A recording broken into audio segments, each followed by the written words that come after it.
There's Jacksonville head coach Gus Bradley, now in his 4th season as the head man for the Jaguars. And on the other side of the field, a guy who used to be the head man here in Jacksonville, and that's Jack Del Rio. 9 seasons and 2 playoffs in his tenure as head coach of the Jaguars. Let's go down to Jamie. That is correct, Greg. When Jack Del Rio put that head coaching headset on for the first time in his career, it was on these sidelines in Jacksonville. Like you said, took the team to 2 postseason appearances, and this game is his first game back. Now, while it might be his natural inclination to treat this like any other opponent, he did say the questions this week leading up to his return did cause for some reflection, calling these 9 years great, and the fact that he raised his kids here in Jacksonville makes him appreciate the city even more. Now, not often does he get to see his son Luke, who's a quarterback at University of Florida, but he's in Gainesville. So last night, the two were able to have dinner.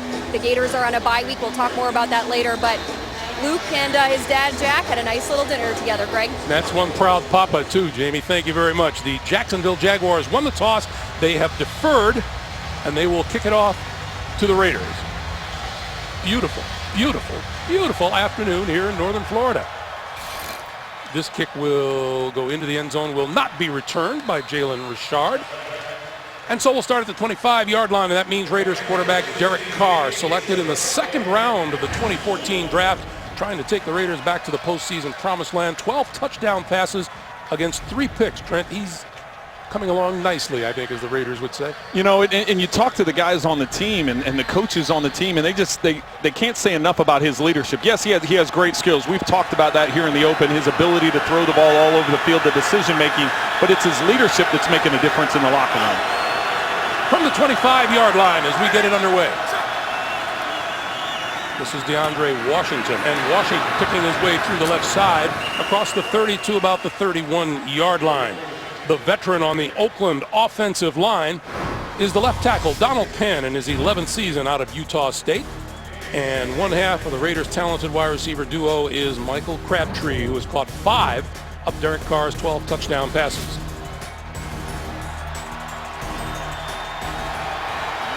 Six yards on the pickup by Washington. It'll be 2nd and 4, and Washington the lone back behind Carr. Washington once again, and he'll lose yardage this time, hit behind the line of scrimmage. That'll be a loss of about 2. Telvin Smith on the charge across the line. The Jaguars defense, the youngster who bears watching, rookie Yannick Ngakoue, who has 4 sacks, 1 in each of the last 4 games. The rookie at 2nd round pick, Miles Jack out of UCLA, starts at linebacker, and the rookie to watch in the Jacksonville secondary is Jalen Ramsey, the number 1 pick out of Florida State. Lost 2 on the play, 3rd and 6.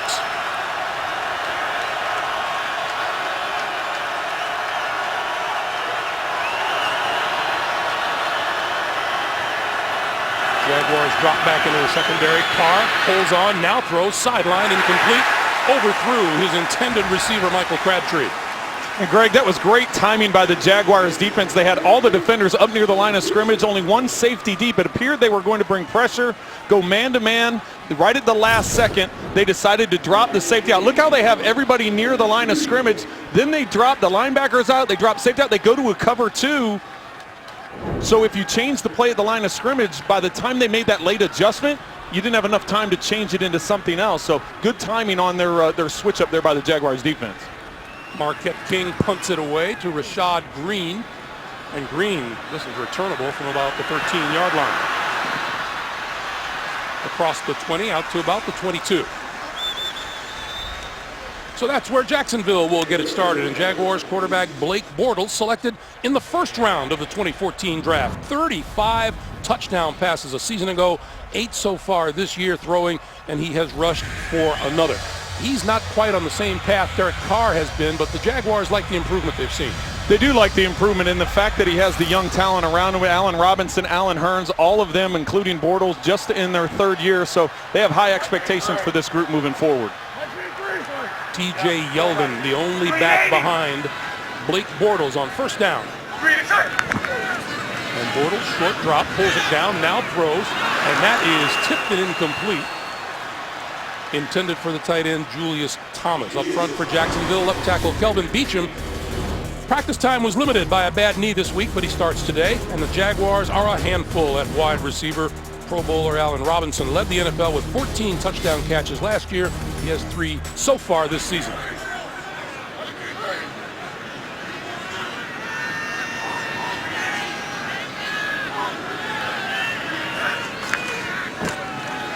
This is Yeldon. And not much there as he moves it out to about the 23.5-yard line on the Oakland defense. Stacey McGee starts inside. He's the Raiders sack leader with 2.5. At linebacker, number 54, Perry Riley Jr. starts at middle linebacker this afternoon in place of the rookie Corey James. And cornerback Sean Smith, the Raiders team leader in interceptions with 2.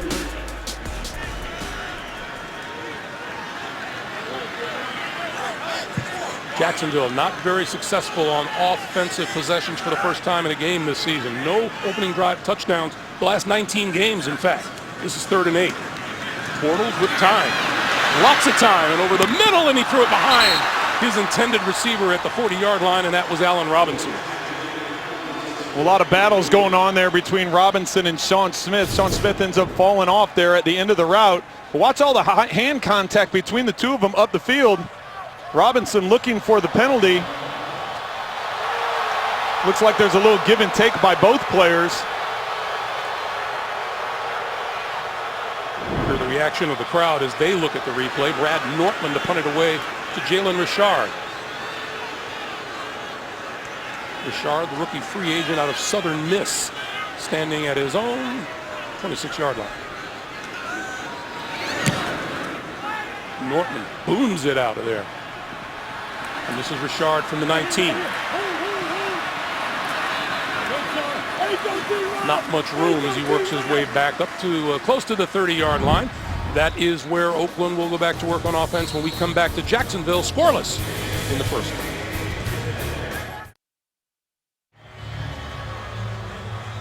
That's Jacksonville coach Gus Bradley, who was making a case with one of the officials looking for a flag on that last pass play. There was none forthcoming, and here is Oakland at their own 30-yard line. Latavius Murray makes his first appearance of the day in the backfield. Carr rolls, throws. Behind him, but making the catch is Michael Rivera, the tight end, and we have a penalty marker down.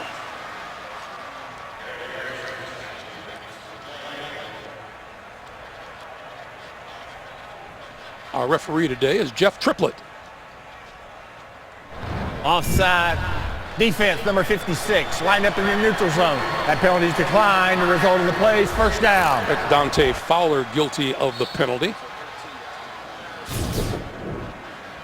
You're going to watch Audric on the end of the line here. He doesn't bite for the fake. He comes off. He's there waiting for Carr as he comes out on the bootleg. He reads it right away.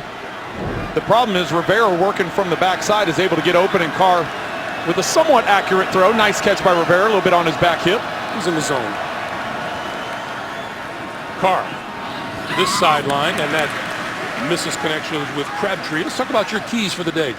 Well, let's start with the Raiders, and that big money defense right now needs to pay dividends. They spent a lot the last 2 off seasons, and they're ranked 32nd. Derek Carr needs to bounce back. He's had a good season, but last week against the Chiefs, interception and a fumble. And for the Jaguars, they need to put some pressure on Carr, as we've already seen today, and eliminate the drops. They've got 10 drops in the last 2 weeks, have the Jaguars.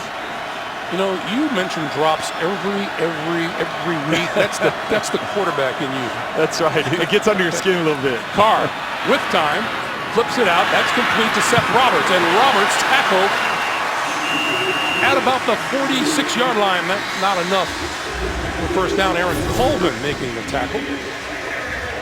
You'll watch Carr. He's looking out to his left, trying to get the ball up the field, but he just goes underneath to Roberts, and great open field tackle by Colvin. You'll see him coming in from the deep secondary, knocking out Roberts' legs and not allowing him to get to the first down. Colvin back in action for Jacksonville after a 4-game suspension for violation of the league's performance-enhancing drug policy. 3rd and 7. See all the late movement by the Jaguars? We showed it earlier, but they're doing it once again, trying to shuffle guys around and cause some confusion. On the blitz, Carr on the run, and he makes the connection to Michael Crabtree.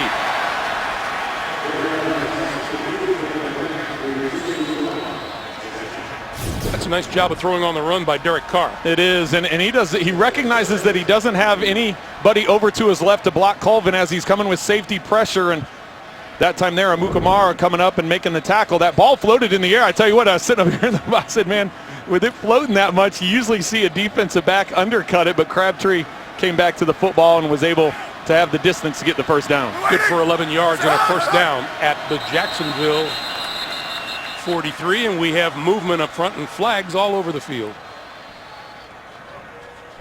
Neutral zone infraction, number 99, defense. 5-yard penalty, still first down. The penalty is on Senderick Marks of the Jaguars.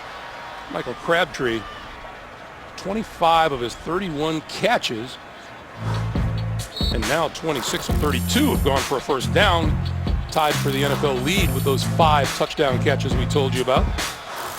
Well, after moving across the bay there from San Francisco to Oakland, he's been a nice addition. He's helped out Amari Cooper quite a bit in terms of understanding and learning this game.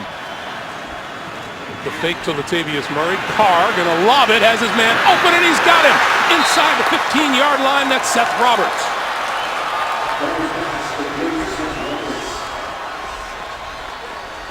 Roberts working himself open, going against Cyprian, the safety. You could see the play fake that was able to draw the underneath coverage. Roberts coming from the backside, almost running a wheel route like a drag, and then worked his way up the sideline. Cyprian coming up, biting on that play fake. From the 12, Murray pulls his way inside the 10 to about the 7. Trent, that penalty set him up at 1st and 5. Does 1st and 5 open up the playbook for you more than 1st and 10? It does quite a bit. As a play caller, you can use more things. There's more things at your disposal. You can take some chances up the field that maybe you wouldn't normally take because you're automatically going to be 2nd and 5 if you get an incompletion. Oakland, one of the best red zone teams in the NFL. Carr with time and throws it away. 15 trips to the red zone for the Raiders this year, 12 touchdowns and 3 field goals. And you can see why part of it is the play of the offensive line for the Raiders. Only 7 sacks on the year of Derek Carr. He's able to go through his progressions. He understands as that pocket collapses, there was nowhere for him to go. Make the smart decision, throw it out of bounds, set your team up for a good 3rd down. Boy, Jack Del Rio was raving about his offensive line, both talented and deep. 3rd and 5. Carr. End zone. Incomplete. Intended for Clive Walford, the tight end. Well, and I thought Posluszny was either going to tip this ball or intercept it. This is a tight window. Trying to throw it to Walford in there. Almost got there, too. A little bit risky. You can see. Actually, Posluszny gets a finger on it. You can see him just tip the ball at the last minute, causing a little bit of wobble and not allowing Walford to completely catch it. 26-yard field goal attempt upcoming from Sebastian Janikowski. 17th season in the National Football League, and Janikowski tried and true. 3-0 in favor of the Raiders with 9:06 to play in the first. See, Trent, you live in Kansas City, Missouri. This is a beach. It has water, it has sand, and all that good stuff. This is Atlantic Beach, about 25 minutes from here. That's why you live near the beach. Yes. That's why you don't enjoy the leaves changing in the fall, that kind of stuff. I don't. It'll get me closer to the hurricane. That's right. Marquise Lee on the run at the 2.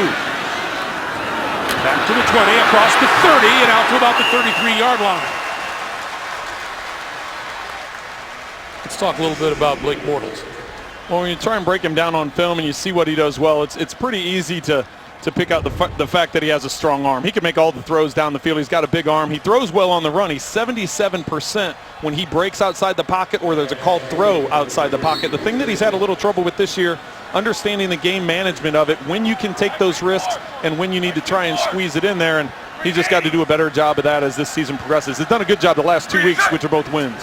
This is Chris Ivory making his first appearance of the day, and he tries to spin for some yardage and may have gotten one at the most. Scout defense by the Oakland Raiders with NFL Game Pass. Replay the games you missed with condensed games in 45 minutes or the full broadcast version. Get the new mid-season offer today at NFL.com/Game Pass. Well, and something's got to give in that run game for the Jaguars. They're come into this game only rushing for 71 yards a game, 31st in rushing the football, but the Raiders are giving up 132 on the ground. Right now, the Raiders defense is winning that battle. Bortles to throw on 2nd and 9. Has time. Crossing pattern and penalty markers fly. This is Marquise Lee, and Lee out close to the 43-yard line, but let's check the penalty.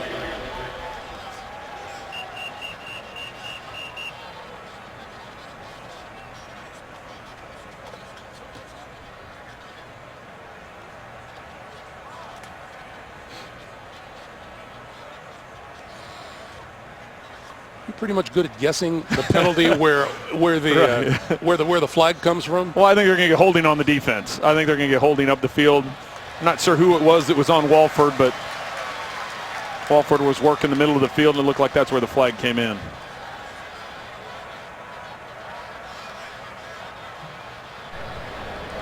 Holding, number 53 defense.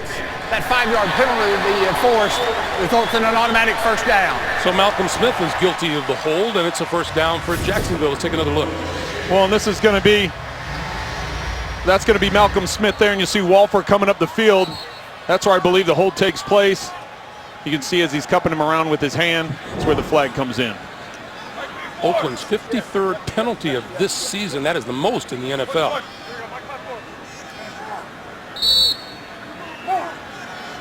So a new set of downs for Bortles. This is Ivory. And Ivory out to the 44. Is there a loose ball? Raiders are pointing the other way.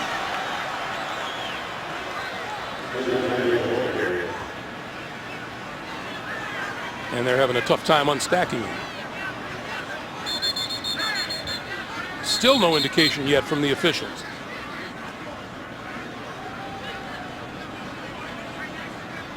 And every indication is, Jacksonville maintains possession.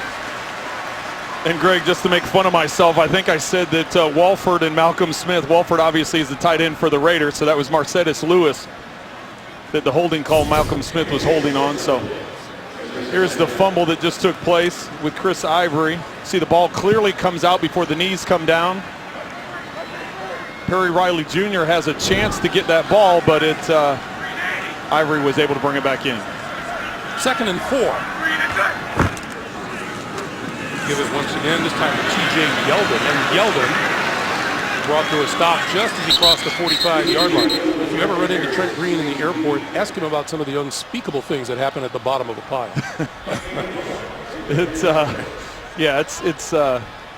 Now with more cameras, it's less of it goes on. But here we take a look at, we talked about the rush offense for the Jaguars, and 71 yards again, only 3.3 per carry. That makes it tough to establish any kind of play-action passing game where you can get the big plays down the field, and that's what's been missing for the Jaguars this season. And here's Jacksonville on 3rd down. They are the worst in the league on 3rd down, converting 3rd down situations. Bortles with time, with lots of time. On the move, going to run for it, and gets the first down, and then some, out of bounds at about the 38 or 37-yard line. Well, that's something that gets overlooked with Blake Bortles because of his size and his pocket presence and his arm. He has good mobility for his size. He works through the progressions, doesn't force it downfield. You can see he's trying to pick up Marcus Lee underneath for the first down. And now we have a late flag in the middle of the field. 5-yard penalty to be added at the end of the run. Automatic first down.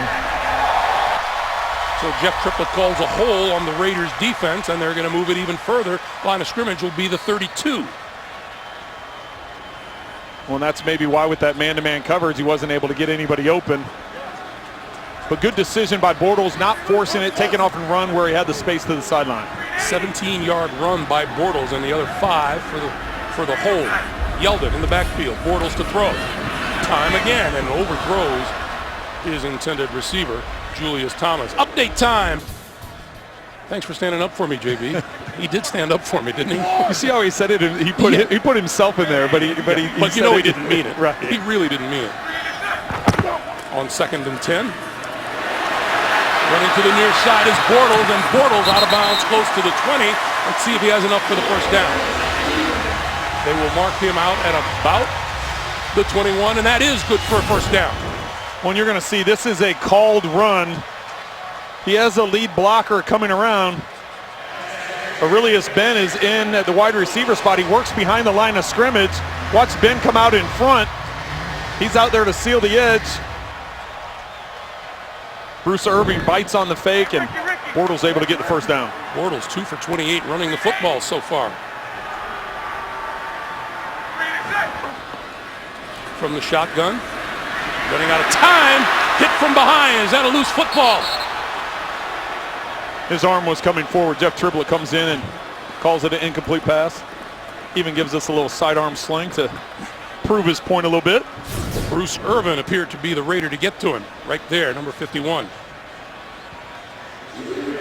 Bortles was lucky to get his arm moving forward. Yeah, he was getting hit before that arm started forward, but he was able to get enough on it to make that an incomplete pass. Bortles looking out to his left initially, trying to find Robinson, but great shot there of his arm coming forward. Bortles, the running back, is doing much better than Bortles, the passer. He's 0 for 4 throwing. There's a completion, but this isn't going to go anywhere to Rashad Green. Well, and Irvin was like, you fooled me on it once with the run. That time you're not going to fool me. And as a right-handed quarterback going to your left to be able to turn your shoulders and get the ball out that quick. Greg Olson, the offensive coordinator for the Jaguars, was with Oakland for a couple of seasons, knows both these quarterbacks. Had Derek Carr his rookie year, and now with Bortles for the last 2 seasons. And Bortles looking at a 3rd and 7. And needs to call a timeout. Timeout. With the play clock running Jacksonville, down. they're first. It's a 30-second timeout. So 4:46 to play, and they'll talk about it on the sideline. Let's go down to Jamie.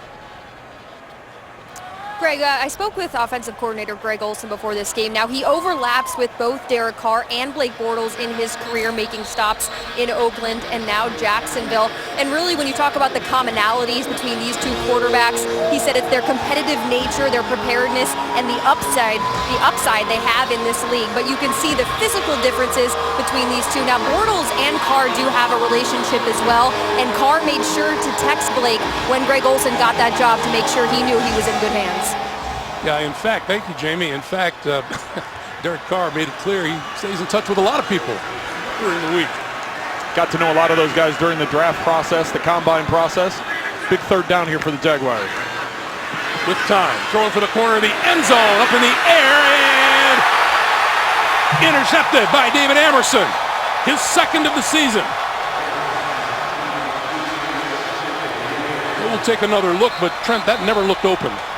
No, it was a matter of trying to force it up the field, and that's something that Blake has to overcome, and nice play by Amerson.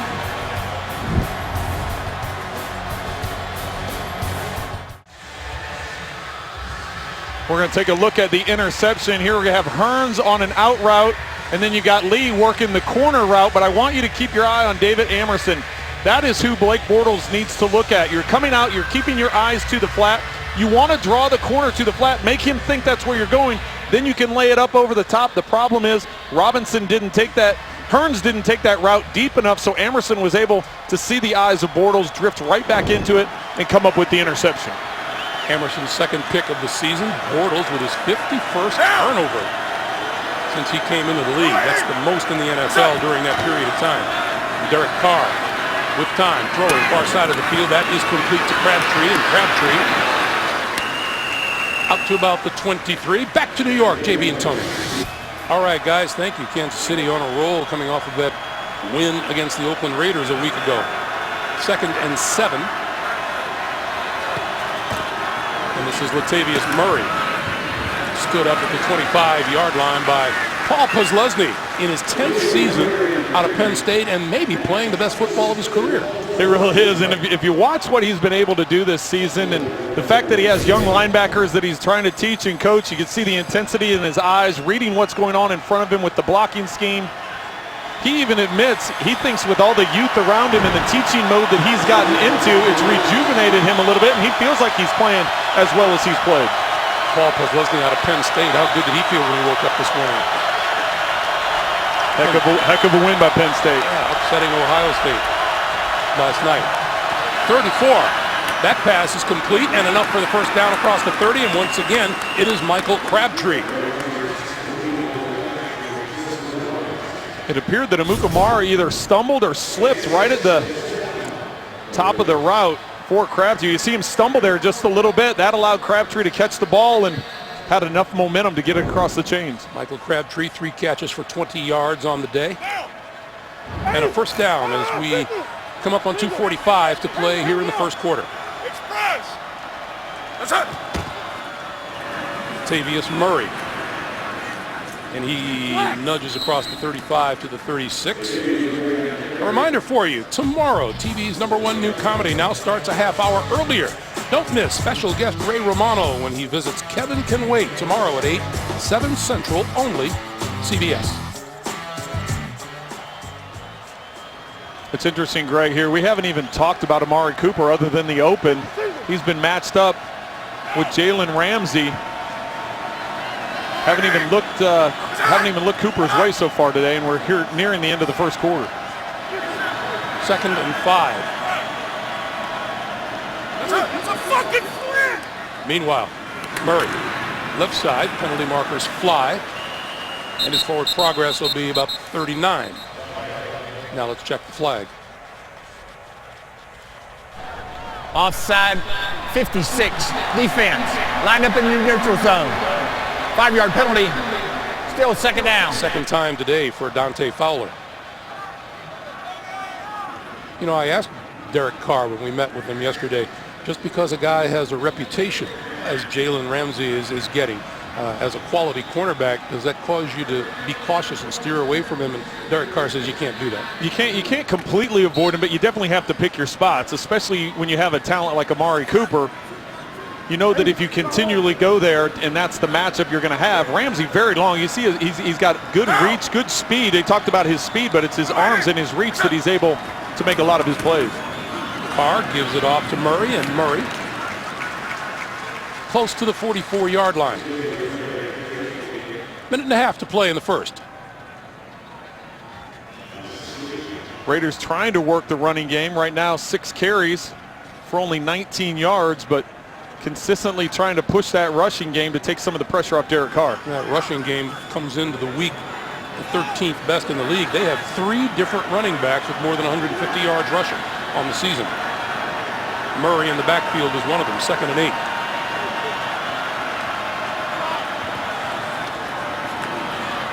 Carr stepping up, throws, complete. Coming to the near side of the field is Amari Cooper, and he's knocked out of bounds just as he crosses the 45 at about the 46 or 47-yard line.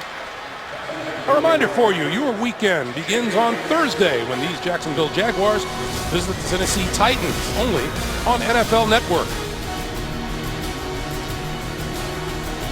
Well, I think Ramsey and the Jaguars will take that all day. If Amari Cooper is going to be running the underneath routes as opposed to pushing up the field. 3rd and 5. Crabtree one-on-one down here at the bottom of the screen on Amukamara. Carr looks this way, throws, and off the fingertips of Crabtree. Turned it back toward his quarterback and couldn't hold on. Well, that's a good back shoulder throw. That's one that Crabtree has to come up with. He generally does a good job with these, and you can see the location of the ball. Amukamara driving on it. You want to put it to the outside. You want to put it low and away on that low hip. That's one that Crabtree has got to make. So on comes the punter, Marquette King, and Rashad Green drops back to his own 10-yard line for Jacksonville.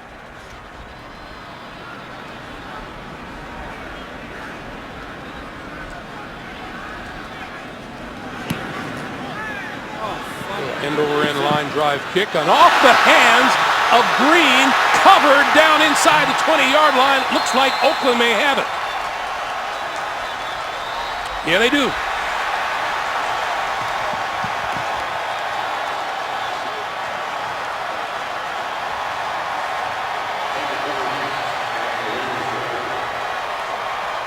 Recovering the ball for the Raiders was Andre Holmes. And Greg, this is really what's been going on between these two teams. If you look at them on paper, what's the biggest difference between a 4-2 team and a 2-3 team? And right now the Raiders are +5. After this fumble recovery, it makes them +6 on the season in turnover ratio, and it makes the Jaguars -5 in turnover ratio. So giving great field position to the opponent has hurt the Jaguars all season long. And with 7 seconds to go, the Raiders reclaim possession at the Jacksonville 17.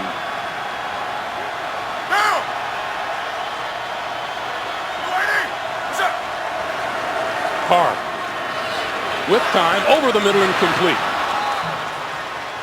Intended for Murray out of the backfield. It'll be 2nd and 10 with 2 seconds to play. Well, and how many times have you and I talked about this, Greg? This is making me nervous up here. You're throwing over the middle on a late check down, and you're throwing it high, and it gets tipped up in the middle of the field. 9 times out of 10, that's going to be intercepted. Raiders very fortunate. Takes you back to your quarterback days. We lose all the oxygen in the booth when you go. Exactly.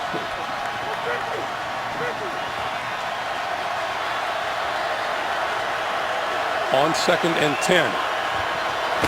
Carr going to give it to Olawale. And Olawale inside the 15 to the 14-yard line, and that'll bring us to the end of the first quarter here in Jacksonville. A Sebastian Janikowski field goal, the only thing on the goal on the scoreboard so far. 3-0 Raiders. You're watching the NFL on CBS.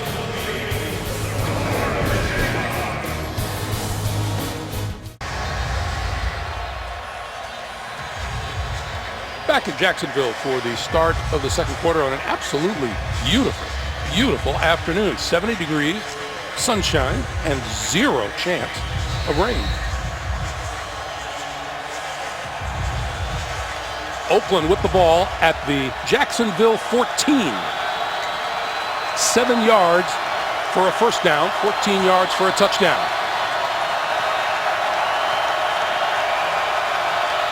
Latavius Murray in the backfield alongside Derek Carr. And Carr to throw. End zone. Incomplete. Intended for Seth Roberts. It'll be 4th and 7, and here comes Janikowski. Seth Roberts lined up in what will be Carr's left slot, right side of the screen for us, just running a seam route up the numbers. He has Cooper on the outside and just a little bit too far on the throw from Carr. So here's Janikowski, and this one from 32 yards away.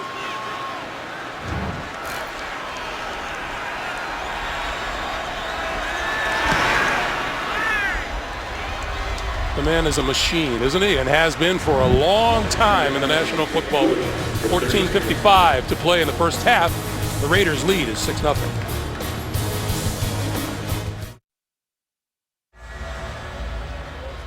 We were talking with Derek Carr yesterday. He said he's not a yeller or a screamer, but when he does get frustrated, he yanks his chin straps down just like that.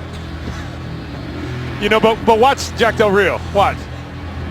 The reaction of the head coach is priceless. Comes over, taps him, and says, you know what? You made a good decision. Yeah, you would like to have that throw. You'd like to get the touchdown. But you know what? You didn't throw the interception. You put us in position to put points on the board. Okay, we had a whistle before the kick because that was hardly a typical Sebastian Janikowski boot. Nobody for Jacksonville moved, and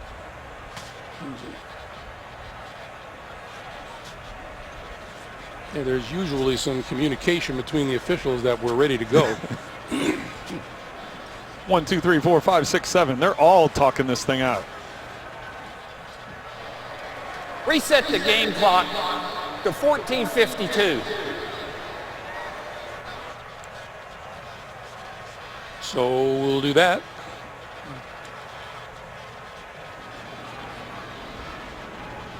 And we'll redo this.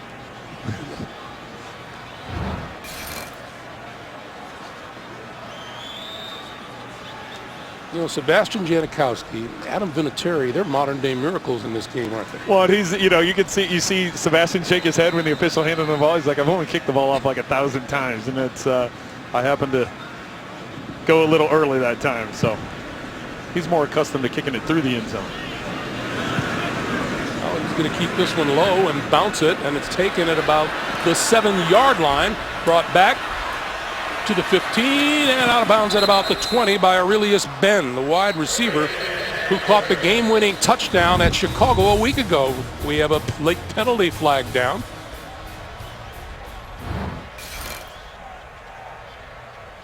All the way back on the other 40. They're saying like the Raiders might have been offside on the kickoff. Offside on the kicking team, number 56. Jacksonville is elected to re-kick with the 5-yard penalty. So we'll do it again.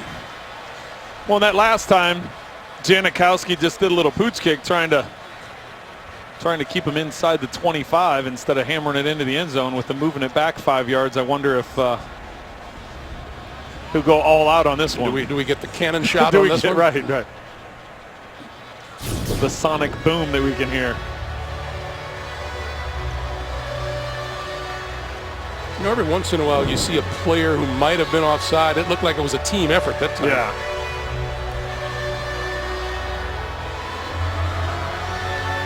Usually tell when the officials don't call out a number. They just say a bunch of them, or on the kicking team. It's like that illegal procedure by the offense because you had like 3 guys move. It's like, who's going to be the one to get called out here? This has to be approaching a world record for the amount of time Sebastian Janikowski's been on the field. Well, and you have to think right now, Jacksonville feels pretty good. They're -2 in turnover ratio, and they're only down 6. And he still drives this one into the end zone, and it's not going to come out. So the touchback will put it at the 25-yard line, and number 11, he came up with the cannon shot.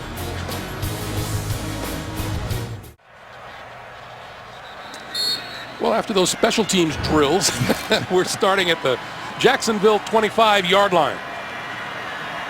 Blake Bortles and the Jaguars down 6-0 to Oakland. And he'll start out by spreading the field, 5 wide receivers. Good protection, going deep. Little hand fighting as penalty markers fly. Pass intended for Allen Robinson, and Emerson was covering. That time the Jaguars trying to spread things out and get Robinson up that right seam.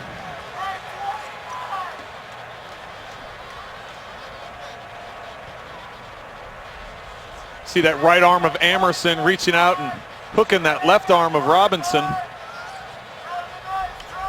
Pretty easy call for the officials. On the play prior to the pass.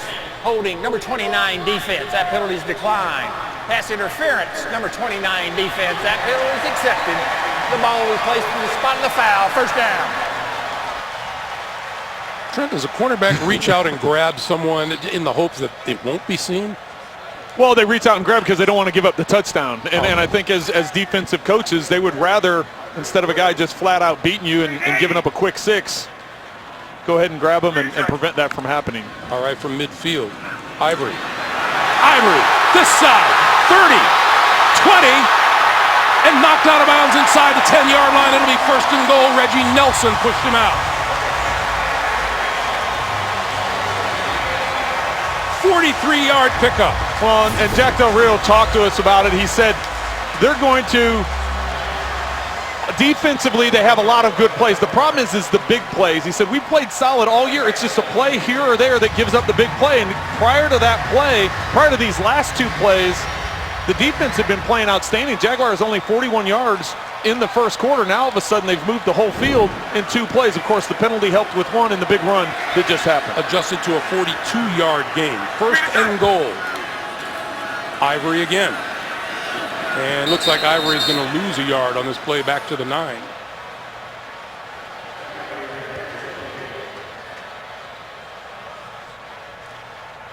We talked about the big money free agents that came in this year. They also brought in some guys last year with Malcolm Smith. The guys they brought in this year, Bruce Irving, Sean Smith, the corner, Reggie Nelson, the safety. So they brought in some guys, and you're expecting better performance right away. The thing is it takes some time to get used to new teammates, new calls, getting adjusted. And Jack Del Rio, as I mentioned, The team is close, Oakland. just giving up too many big plays. 30-second timeout. We have a timeout called on the field by the Raiders, I believe. So while they do that, we'll do this. Remind you that coming up, the Verizon Halftime Report. Join JB and the guys for all the latest NFL scores and highlights, as well as a preview of Thursday Night Football on the NFL Network, all coming up on the Verizon Halftime Report. So the line of scrimmage closer to the 10 than it is to the 9-yard line, but it is second and goal.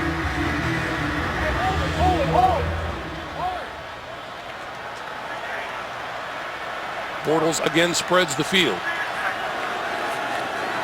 And a lob it to the end zone. It is incomplete. Julius Thomas, the intended receiver. It'll be third and goal. Well, and that's one of the areas that Blake Bortles talked to us about, trying to get Julius Thomas more involved coming into this game. Only 13 catches on the season. Matched up one-on-one on the rookie Carl Joseph. It's a size advantage for the Jaguars, just missed on the throw. Not a sparkling afternoon for Blake Bortles. 1 out of 7 throwing the football for 3 yards and an interception. And he'll throw it here on the quick slant. Forward progress be marked at about the 5, but that's it. Allen Robinson with the catch, and that'll bring the field goal unit onto the field.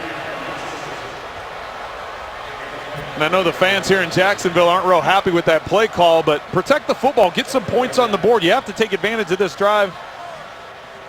The previous play was the down to get it into the end zone. That didn't work. They didn't get the connection. So on third down, with the Raiders bringing pressure, there's a side adjustment. You just get the ball out of your hands, make it a plus play, and put yourself in position to get some points. Bortles can use all the plus plays he can manage. Jason Myers with a 23-yard field goal, and Jacksonville is on the board. 12:38 to play in the first half. 6-3 Oakland.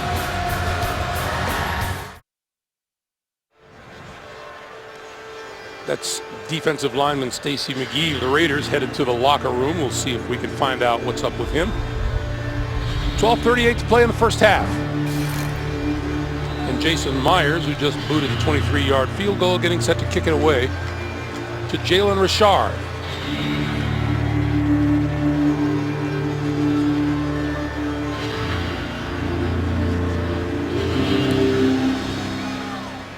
And see what Richard does with this one. He will not bring it out, and they will start from the 25-yard line.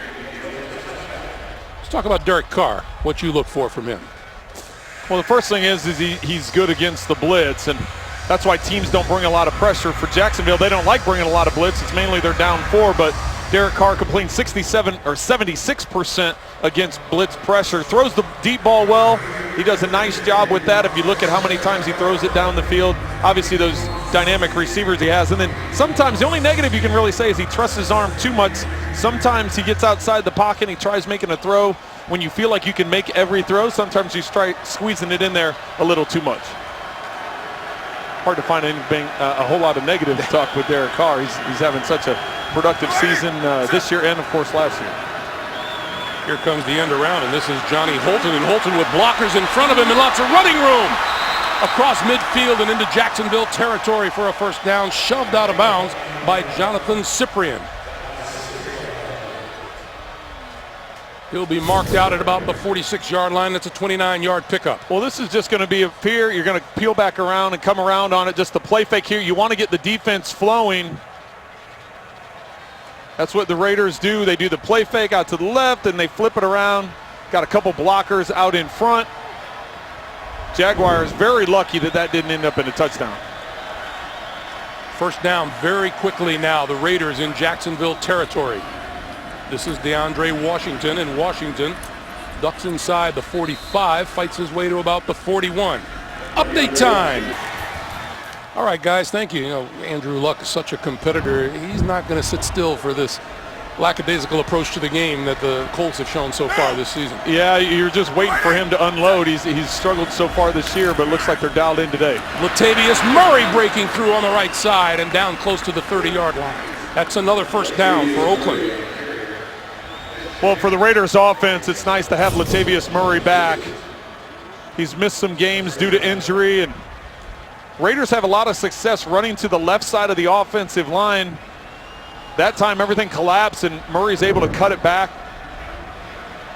3 rushing touchdowns on the season for Latavius Murray, over 4 yards per carry. You can see averaging almost 5 yards a carry here today. Washington and Olawale. Carr to throw. Shortland dodging a tackler is DeAndre Washington, and Washington to about the 26-yard line. Let's go down to Jamie. Greg, we saw Stacey McGee walk off to the locker room for the Raiders. He started at D tackle today for Oakland. He is questionable to return with an ankle injury. All right, Jamie, thank you very much.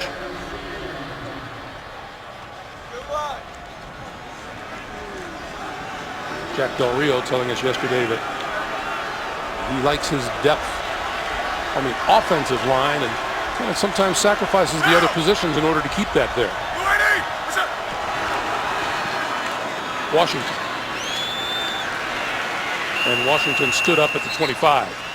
When you talk about that offensive line, they're very productive over on that left side with Donald Penn and Osimile. Rodney Hudson brought him over a couple years ago from Kansas City, so that left side's been pretty solid. They've actually started 3 different right tackles on the season. They've played 5 different guys in that right tackle spot, so trying to get that side nailed down. But I'm sure Derek Carr appreciates a head coach in an organization that places an importance on an offensive line.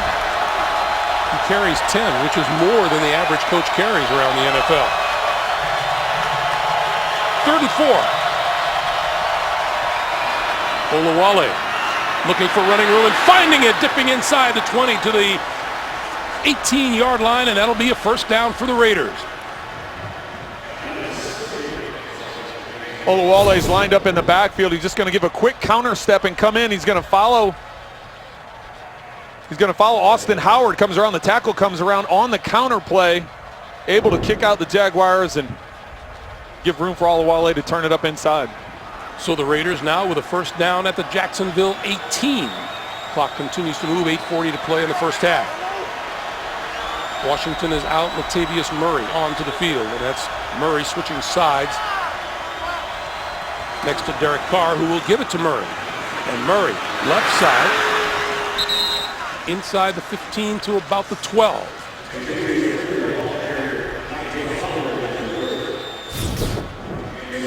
Latavius.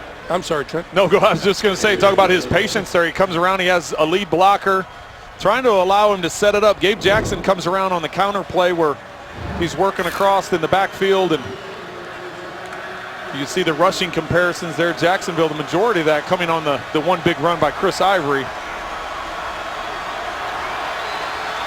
So now it's Murray and Olawale in the backfield.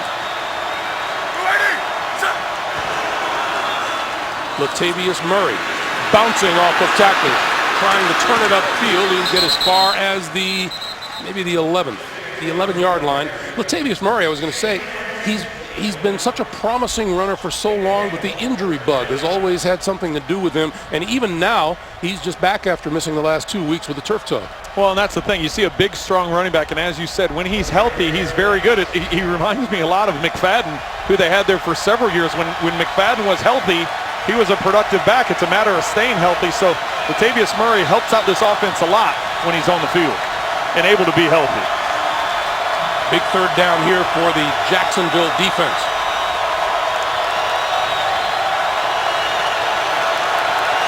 It's up here, you got one-on-one at the top of your screen. He's going to throw that way, and he's got his completion to Crabtree. Crabtree for a first down to the 5. It's the matchup they've been going to most of the day. Amukamara on Michael Crabtree. This time, instead of running a back shoulder stop throw, you're just running a stutter to the outside quick slant. Crabtree able to secure the catch for the first down. First and goal for Oakland at the 5.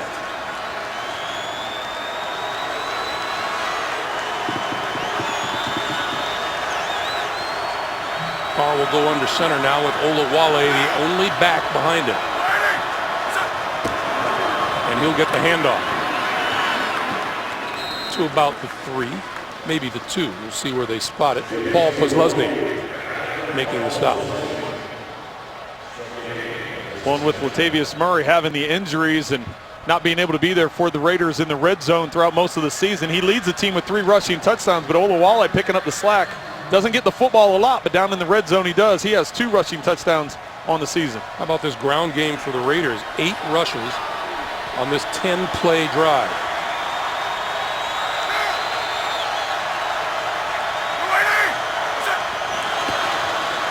Murray looking for the end zone. Got it for the touchdown.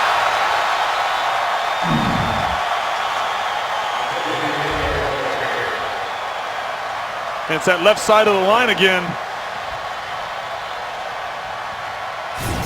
They like running behind that left side, and once again, that's where they attack. Murray able to extend, get it into the end zone, and I was actually looked up as soon as they scored. I checked out their sideline because after the 2 field goals, Del Rio, I was wondering if he was going to go for 2. He goes for 2 just about as much, if not more, than anybody in the National Football League. But settling it what appears to be to go for the extra point. Jack Del Rio told us when this team acquired Kelechi Osemele, the left guard, that he really solidified this offensive line. Here's Janikowski.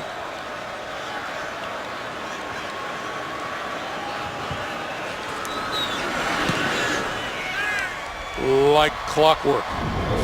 11 plays, 75 yards, took 7 minutes off the clock, and Latavius Murray with his 4th rushing touchdown of the season.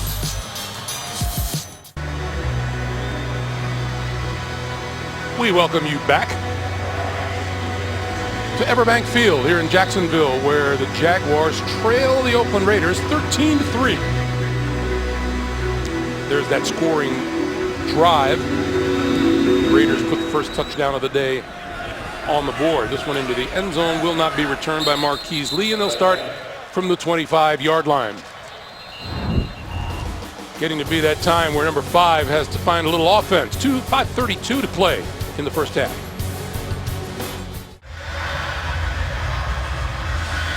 Part of the crowd here in Jacksonville. 5.5 to play here in the first half, and Blake Bortles trying to get something started at his own 25-yard line before the teams go to the locker room.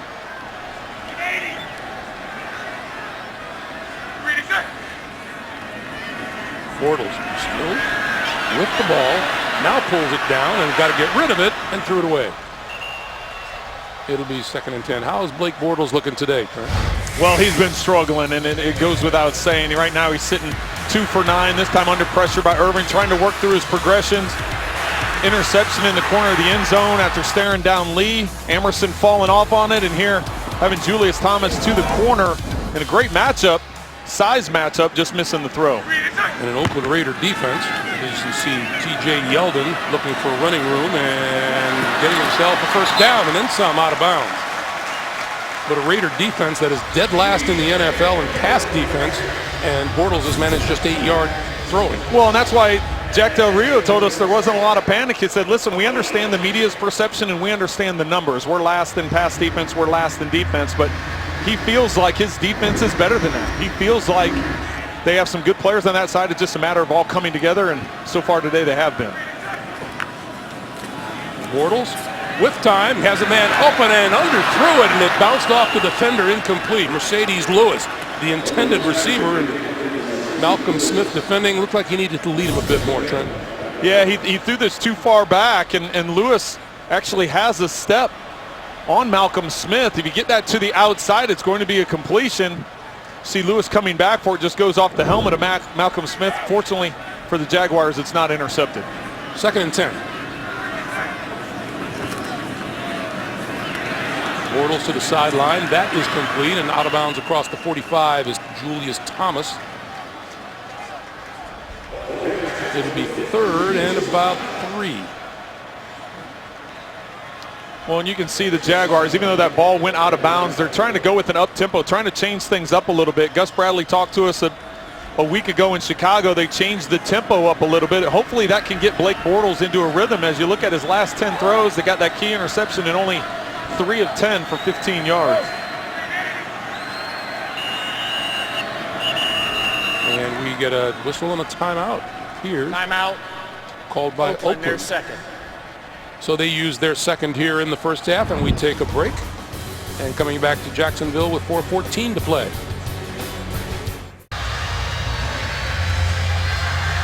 Back in Jacksonville, where Trent will apparently spend halftime. It's warm enough here. I can't get over the weather. You know, we walked out of the hotel this morning. Everybody was complaining about how cold it was. And I was like, well, how cold is it outside? They're like mid-50s. I was like, oh, you guys are spoiled. Come on, you can't tolerate that. 3rd and 3. Bortles over the middle, has his man. First down yardage and more for Marquise Lee. Lee to the 30, to the 20, and down close to the 15-yard line. DJ Hayden made the tackle. Marquise Lee is going to be lined up on the right, and he's coming across. He's got DJ Hayden in coverage, and Hayden falls down.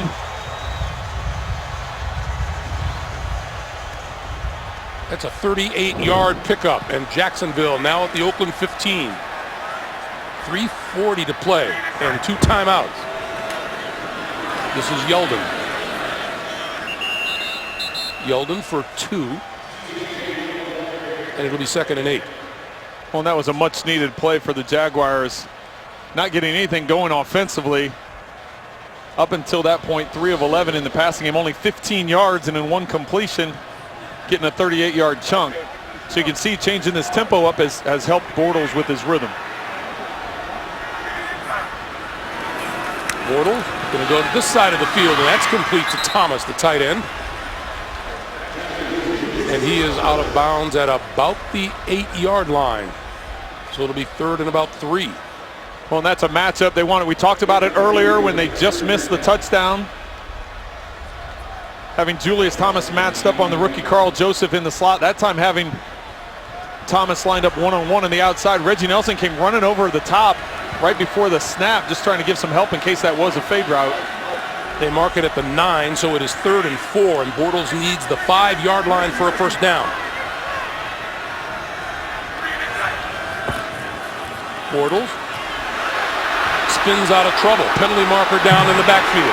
Bortles on the run, diving for first down yardage, and he appears to have it, but let's check the flag. Holding, number 77, offense. 10-yard penalty, repeat 3rd down. That is left guard Patrick Omame. You see him lined up right there at guard. Coming right through the middle. Gets bull rushed and just reaches out and grabs him. Jihad Ward, the rookie out of Illinois, coming right through the middle.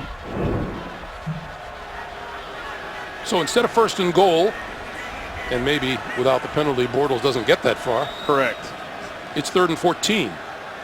And the clock continues to move. We're going to get a 2-minute warning before anything else happens here in Jacksonville. 2 minutes to play in the first half. When we come back, Bortles with a 3rd and 14 looking him in the eye.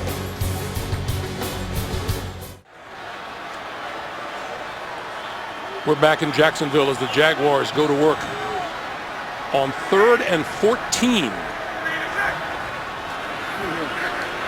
Bortles under pressure, escapes, looking, throwing for the end zone, jump ball. And it's incomplete, and that'll bring on the field goal unit. Well, that's the thing you have to be nervous about when you're 3rd and long, down in your own territory, not trying to force something. Raiders only rushing 4, dropping 7 into coverage, able to avoid the sack. You get outside the pocket. You see he scans the field real quick. Smart decision by Blake Bortles. As much as you want the touchdown, as much as you want to try forcing that in there, that's the smart play to make. Jason Myers from 37 yards out. He was good from 23, and he's good from 37. 1:49 to play. 3 more on the board for the Jaguars. It's 13-6 Raiders.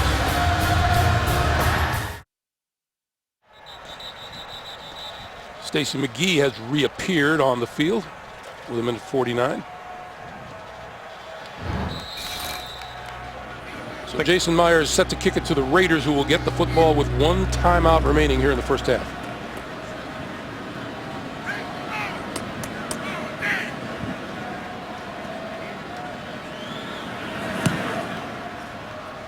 This is Jalen Richard. He will not run this one back, and the touchback will start the Oakland Raiders at their own 25-yard line. On October the 11th here in Jacksonville, Jaguars defensive tackle Malik Jackson chipped in to help in the relief efforts after Hurricane Matthew.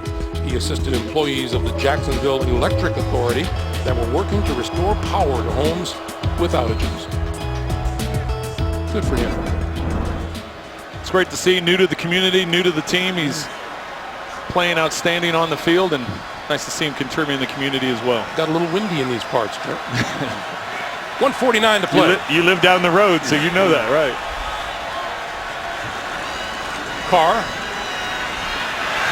pulls it down, rolls, and throws to the sideline, and that's complete, and out of bounds at about the 30 is Michael Crabtree.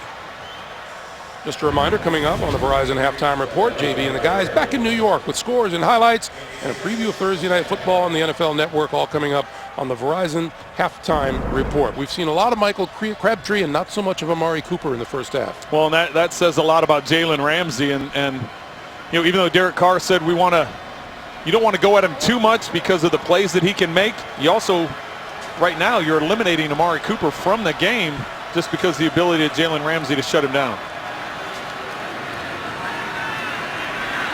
That pass over the middle, and that's complete to Latavius Murray, and Murray has the first down out to about the 37.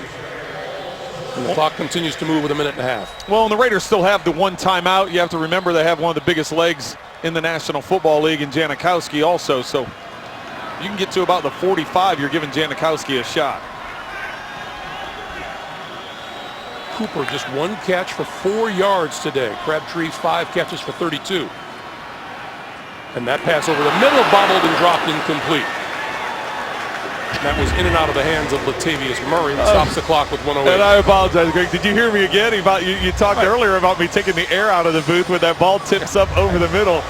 As soon as that ball tipped up in the middle of the field, I took my breath away. I know. We have emergency personnel standing by outside the booth whenever that happens. Quarterback, you just holding your breath when you see that happen. So I'm just glad you don't scream. Right. I almost did that time. On 2nd and 10, plenty of time for Carr, and he throws. That's complete. And across the 40 to the 42 is Latavius Murray, who held on that time. It'll be 3rd down. Clock continues to move. 50 seconds to play. He needs the 47 for a first down. Raiders with one timeout. Soft coverage on the outside. Carr going to go deep. Inside the 10-yard line to Crabtree. 25 seconds on the clock, and Carr wants everybody to line of scrimmage, and now the timeout is called by the Raiders. Well, and the Raiders called a timeout here, but from where I'm sitting, I wonder if that ball ended up hitting the ground. It looked like he made the catch from here and he rolled over, but when he goes to roll over, he has the ball in his hands. It'll be interesting to see if it makes contact with the ground. Comes down, he's bobbling a little bit. Nope, he secured it against his body. You see it move a little bit as he rolled over, but right before he goes to the ground, watch how he tucks it up against and secures it with his body. You see there's no bobble. He has it secured. I thought maybe from all the way up here in the booth, the ball hit the ground. It doesn't hit the ground. It's actually on top of his chest. So when he rolls over, there's no ability for that ball to contact the ground, and even though it was wobbling once it came out, he finished the catch. And by the way, pretty nice throw by Derek Carr. 56 yards on the play. That's the 3rd time today Oakland has had a play of 25 or more yards. Well, and it's Derek Carr's ability to extend the play and then his arm strength once he gets outside the pocket. 1st and goal from the 2. Oakland is out of timeouts.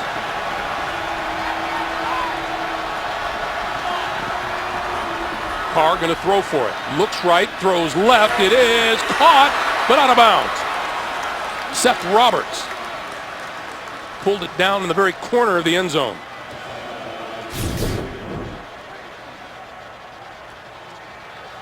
Has the ability to catch it there, puts it high, gets the 1 foot, not able to get the 2nd foot down. 2nd and goal with 20 seconds to play. Well, watching Derek Carr, he came out, he was looking to the right to Cooper up top, one-on-one with Ramsey, but didn't like the look of it, the jam that was taking place, so came to the backside. Carr going to run it right up the middle, and now throw back of the end zone overthrew Amari Cooper. And a flag is down in the back of the end zone.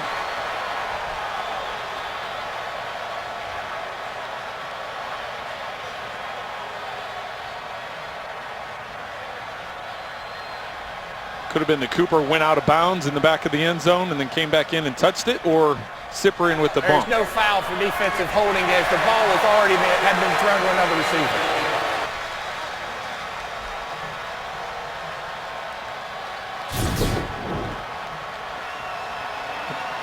That's Jonathan Cyprian.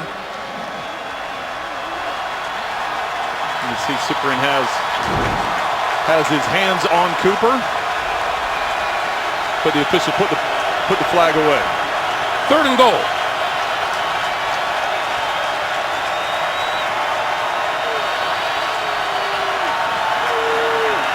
Carr throwing, quick slant, touchdown, Michael Crabtree.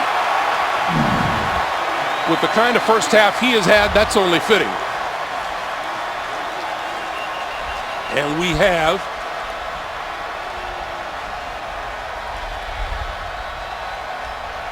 touchdown ruling on the field. And the officials are now looking at both Crabtree and Derek Carr. And Jeff Triplett talking. Well, and that's what they've been attacking all day, is that Crabtree and Mukamara combo. After the score, unsportsmanlike conduct. Number 15 of the offense, throat slash. That 15-yard penalty will be assessed on the kickoff. And that foul is the first of the type that could qualify for a disqualification. So Crabtree guilty in the end zone after the touchdown pass from Derek Carr. Crabtree now 7 catches, 90 yards, and a touchdown. Here just stems him to the outside, gets across his face. Janikowski's extra point is good, and with 11 seconds to play in the first half, Oakland bumps its lead to 20-6.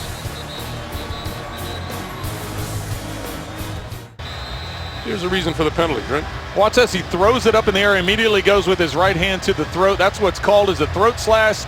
I don't necessarily see a throat slash, I just see him with his arm up around his neck.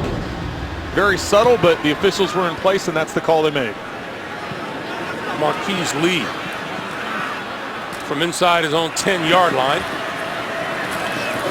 and gets cut down as he crosses the 25-yard line. Well, I guess if there's one kicker in the league, it's not going to be affected by it. Janikowski, 15-yard penalty. He's like, okay, I guess I'll just kick it to the goal line. So, even if it's just a hint of a throat slash, it makes no sense to put yourself in peril to have another penalty called against you, and that's an automatic ejection, another personal foul penalty. Yes, and like I said, I didn't see a throat slash. I saw him after he flipped the ball up in the air. Yes, his hand came near his throat. I didn't necessarily see a slash, but that's what they called, and you're right, Greg. It counts against him as that 2 unsportsmanlike ejection. So Crabtree's got to be careful what he does the rest of the game. So Jacksonville with a terrific drive and a field goal, and then the Raiders come back in a hurry. 20-6 is the score. We go down to Jamie. Coach, Blake Bortles 5 of 14. What has been your biggest hindrance on offense? Well, we came out with about 5 minutes left to go in the second quarter, tried to change the tempo. Went no huddle, got down there, had a couple opportunities in the red zone. We got to turn those into more points. The Raiders have had a handful of explosive plays. How do you keep those in touch? Well, that big one right there. 3rd and medium, trying to get off the field, give our offense one more shot. Played aggressive, but we got to stay on top.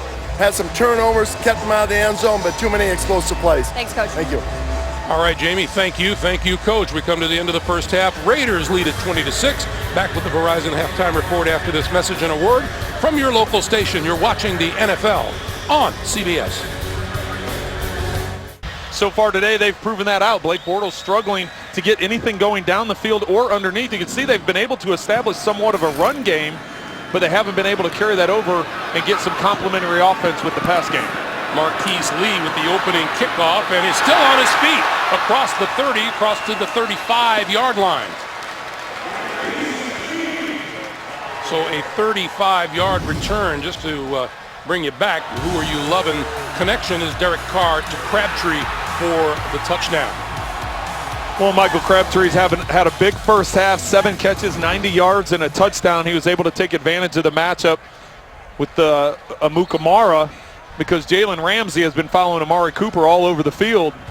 Cooper only with the 1 catch for 4 yards in the first half, but Crabtree having a big day. Bortles trying to find something to jumpstart this offense. On the roll, he looks, he throws, and he's got his man.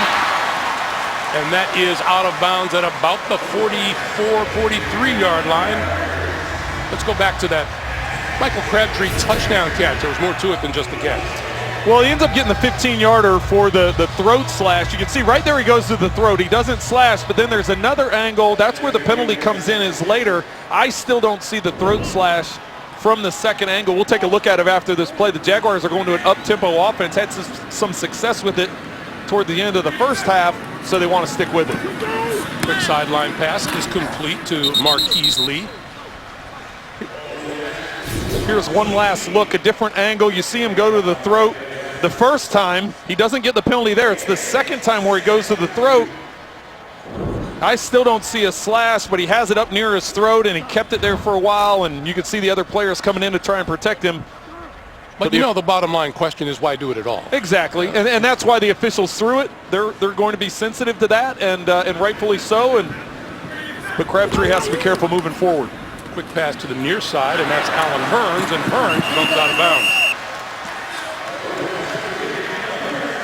And as we've made mention of in the first half, a second personal foul of that nature, and Crabtree is ejected automatically. Well, and that's why he has to be careful. You know, he's a guy that likes to he's very into games and likes to talk and, you know, really gets in the flow of the game, so he has to be careful the rest of the way out. But I like what the Jaguars are doing offensively here, not to overlook it. We had to clear that up from the first half, but going to this up-tempo offense, getting Bortles into some rhythm here. And this is Chris Ivory, and that will go for little or nothing, maybe a yard. It'll be second down.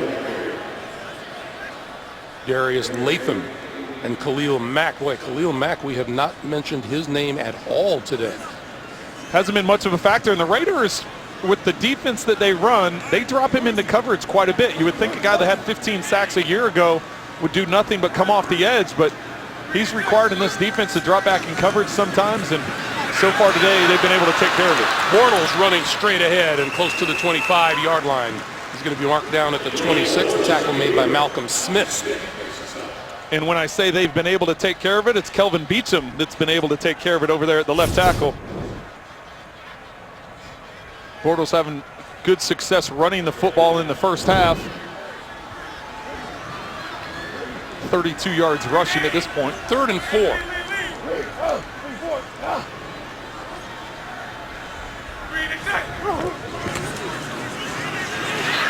Going to throw and a little too hard and through the arms of Chris Ivory.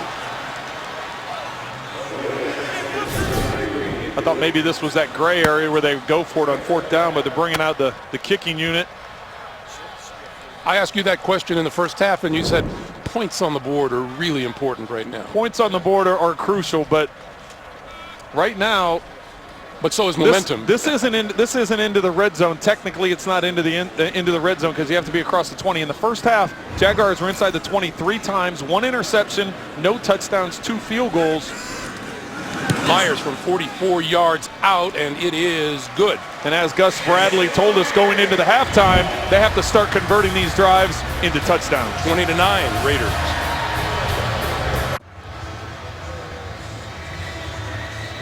Jacksonville with the field goal. The Raiders with the lead, 20-9, 12-11 to play here in the third as Jason Myers gets set to kick it away to Jalen Richard.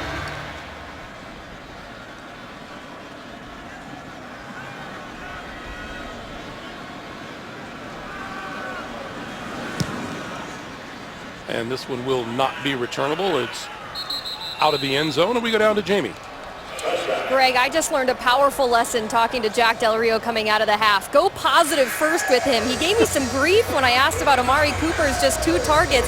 He said, why are we talking about Michael Crabtree? Now for Cooper, he said it's fine that extra attention is being paid for him. For Crabtree, he feels like he's on fire. I did ask Coach whether or not he had to say anything to Crabtree about that potential second personal foul. He said, no, he's a veteran. He can handle himself.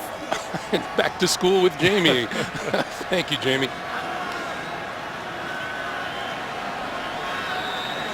From the 25-yard line.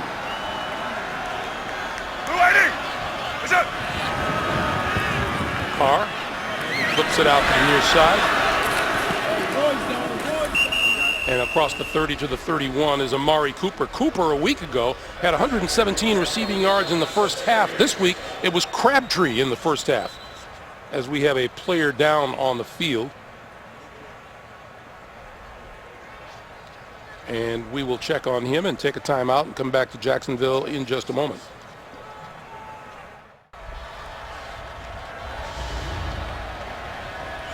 Back in Jacksonville, 2nd and 4 for Oakland. The Raiders at their own 31. And this is Latavius Murray, and Murray with running room. It looks to be enough for the first down as he crosses the 35. The injury, as we took a timeout, was to Roy Miller, the 8-year veteran defensive tackle out of Texas. And he's right in the middle of your screen. They're looking at the back of his leg, and you can see nobody landed or kicked him in the back of the leg, but he was trying to drive forward and just went down. Coming up on 11 minutes to play in the third. First down for the Raiders from their own 36, and Carr to throw. Carr to run. And out of bounds at the 40. I was asking you earlier about what's happening with Amari Cooper today. Well, the first half, he was only targeted 1 time. You'll see coming up here the 1 catch that he has, just a drag route underneath for only 4 or 5 yards. They got him the ball early here in the second half, but they had to line him up in the backfield and throw a swing route to him. So give the advantage to Jalen Ramsey so far today, taking Cooper completely out of the game. But the luxury the Raiders have is having Crabtree on the other side. He's got 7 catches, 90 yards, and a touchdown. So nice luxury for the Raiders. On second down, this is Murray. And nothing doing there for Murray as he's brought down short of the 40-yard line. Avery Jones leading the charge. So if you're the quarterback, if you're Derek Carr, are you feeling that Michael Crabtree is your hot guy for the day so far, and he's the one you're going to start to look for most? Well, it's not only the hot guy, but it's the matchup. Right now, Crabtree is being guarded by Amukamara everywhere on the field because Jalen Ramsey is following Cooper wherever he goes. So if you know that's your matchup, you can find and take advantage of that. Right now, he's over in the right slot here, but watch Walford on the outside. Big cushion here with Cyprian. Carr throwing, incomplete. Coming up short to Seth Roberts. Let's go down to Jamie. Greg, Roy Miller III, the D tackle for the Jaguars. He just went to the locker room with a right Achilles injury. He is questionable to return. He came off the field very gingerly and with a lot of help. We'll keep track. Thank you, Jamie. Greg, going back to that last play, we haven't talked a lot about Dante Fowler Jr. except for the negative plays that he had where he lined up in neutral position twice, got 5-yard penalties. That time putting the pressure on Derek Carr. He wanted to push the ball up the field, extend it, try and get the first down, but Fowler put the pressure and forced an inaccurate throw. Rashad Green drifting back inside his 5 and is going to field it and run it back, but not very far. To about the 6-yard line, Johnny Holton with the special teams play for the Oakland Raiders, and Bortles will start deep in his own territory when we come back. Well, the sun's shining on everyone and everything except the Jacksonville Jaguars at the moment. 9:25 to play in the third, and the Jags have to start from their own 7-yard line.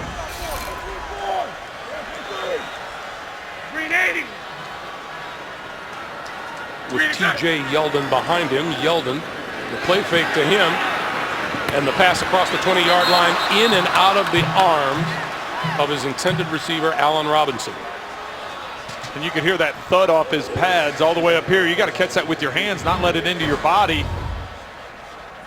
Robinson, here's the two big receivers. You see one catch for 5 yards, Hearns 2 for 25. Robinson should definitely have 2 after that last one bounced off his chest. Yeah, Bortles started the day completing 2 of his first 10 passes for 8 yards and a pick. Since then, he's completed 6 out of 9 for 82 yards. And it's changed when they've gone to this up tempo, not necessarily a 2-minute tempo, but a no huddle tempo. Quick pass to Marquise Lee on the near side. That's not going to get much at all. Maybe a yard. And the fans are restless. Carl Joseph coming up to make the stop. Well, the Raiders know this secondary is a work in progress. Carl Joseph, the first-round pick out of West Virginia, but you bring in free agents Sean Smith and Reggie Nelson, put them together with David Amerson. They know there's going to be some growing pains, so that's why there wasn't a lot of panic about them being the 32nd ranked defense, 32nd ranked pass defense coming into today, because they felt like it was just a matter of time before they all get connected. Bortles looking to make something happen here on 3rd down. Has time, now going to run it out of there, but pulled down from behind, and we have a marker down in the backfield.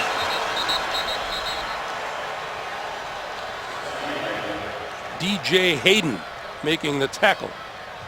This is going to go against the Jaguars. Holding, number 89 offense. That penalty's declined. 4th down. Holding penalty is on the tight end, Mercedes Lewis. You see DJ Hayden, he's on the right slot. He comes off the edge, and it's pretty clear right there, the holding call by Lewis. Jalen Richard is deep as Nortman gets set to kick it out of his end zone. And Richard from his own 36. And a great open field tackle just as he crossed the 40-yard line by Arthur Brown. 8:07 to play in the 3rd. We're back to Jacksonville after this.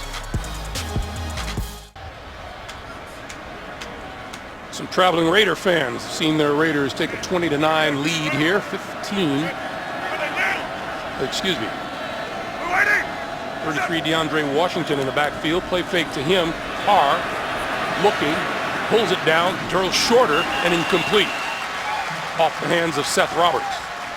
Did you see him wind it up before he threw it to Seth Roberts? He was going to try throwing another deep ball to Crabtree working down the right sideline. He had success with it right before the half. He thought about it, but then he saw the safety coming over the top, prevented him. Oh, maybe not. I think he saw the safety right at the last second. Decided to come underneath to Roberts. Good defensive play, knocking it away. By the way, defensive lineman Roy Miller will not return today with that Achilles injury that Jamie reported. 2nd and 10. Carr on the keeper. And out of bounds. He'll be marked out at about the 42-yard line. I want to remind you tomorrow on CBS, Matt LeBlanc returns to television in the new comedy Man with a Plan. Don't miss the premiere tomorrow after Kevin Can Wait, right here on CBS. 3rd and 9. Big 3rd down for the Jacksonville Jaguars. Trying to get the ball back, trailing by 11. Decent field position and a sustained offensive drive would help. Well, the Raiders 6 of 11 on 3rd down, so they've had some success on 3rd down.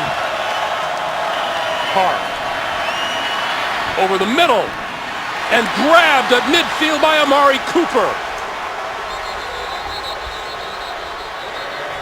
Flag in the backfield.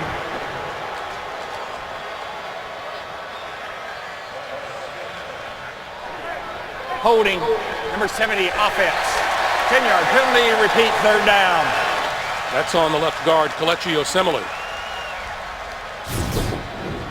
I know this catch is going to be overturned as we take a look at the hold. Posluszny coming up the middle. You see the arm just hook around and grab him. That was an incredible catch by Cooper. We haven't talked about Cooper much today. Jalen Ramsey's been all over him throughout the entire game. See Osemele still arguing his case. It's over with. You got to move on to the next one. That was an incredible catch by Cooper. We talked about his hands last year having 18 drops. This year only 2 drops. But Ramsey was all over him on that play and was able to bring it in. 3rd and 19 now. Quick pass to the outside, overthrew Seth Roberts. Go back to that Amari Cooper grab. Watch this ball from Carr. It comes in high and with heat. Cooper just working to the inside. He gets down past the sticks, a little spin move or pivot move to the inside. Watch how he goes up and snatches this ball. Ramsey is all over that shoulder, is able to rip the left arm, and yet Cooper's still able to bring it down.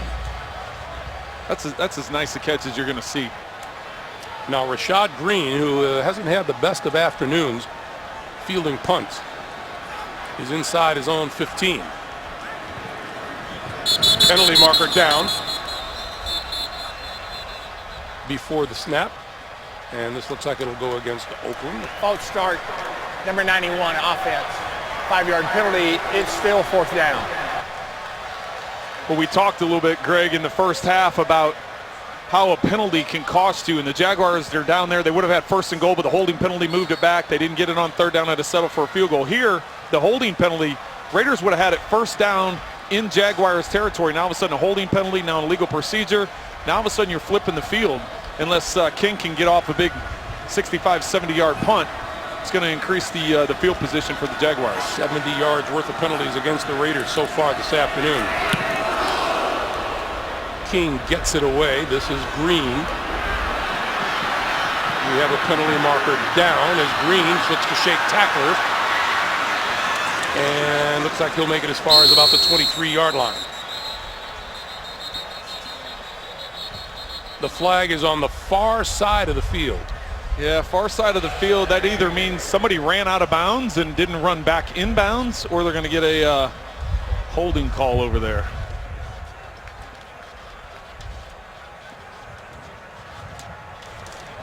During the kick, holding, number 12 of the receiving team, half the distance to the goal, 1st down. Well, we don't see a number 12 on the roster, so we'll just go with the best guess. Hey, Saturday on the same field, it's one of college football's biggest rivalries. Florida taking on Georgia in the SEC on CBS. It all begins at 2:30 Eastern Time with the CBS College Football Special and College Football Today. There is Jack Del Rio, and he will have a special interest in that game. His son Luke, quarterback at Florida. Last 2 Jacksonville drives have begun at their own 7 and their own 6-yard line. T.J. Yeldon. Not much there. This is Luke Del Rio.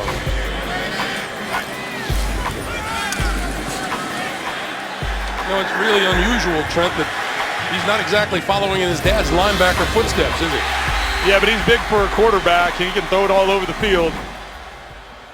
Couple nice plays we saw right there, and got a couple sons playing football myself. I know it's a different thing when you're sitting up in the stands watching your own son, and Jack shared those same feelings. When you sit up there, you're out of control, and but it's a lot of fun.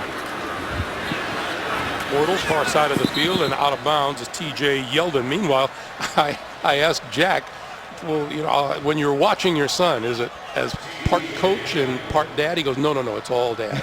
It is all dad. As much as you want to, be involved, and you just have to sit back and it's, let them enjoy their journey and support them. And yeah, it's fun stuff though. He's pretty excited about getting a chance to watch it. 3rd and 4 for Bortles and the Jaguars. Boy, do they need a 1st down. Here comes the blitz. And he goes down at the 5. And that is Khalil Mack.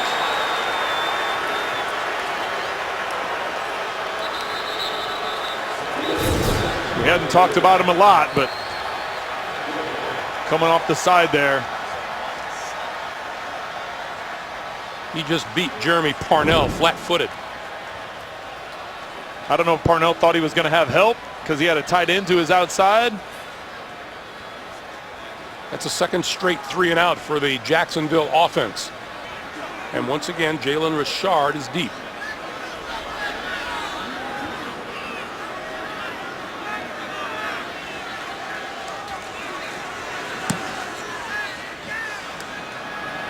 Pretty short. From the 48-yard line, Richard navigates his way inside the 40 to the Jacksonville 37. Derek Carr with some great field position and a 20-9 lead.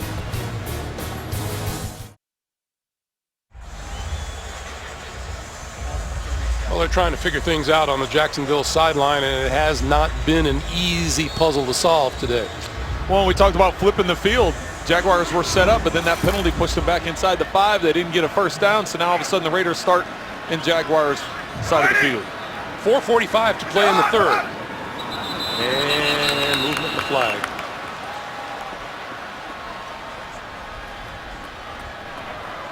Neutral zone infraction. Number 75 offense, correction defense. 5-yard penalty, still first down. The penalty is on Jared Odrick. Hey, be the first to know your team's news with the CBS Sports app. Get instant updates, expert analysis, highlights, and more. Download the CBS Sports app today.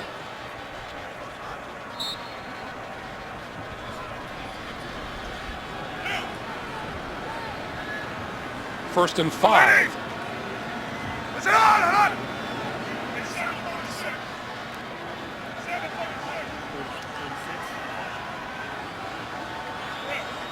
Carr resets. And this is Washington. And DeAndre Washington appears to have enough for a first down at the 26.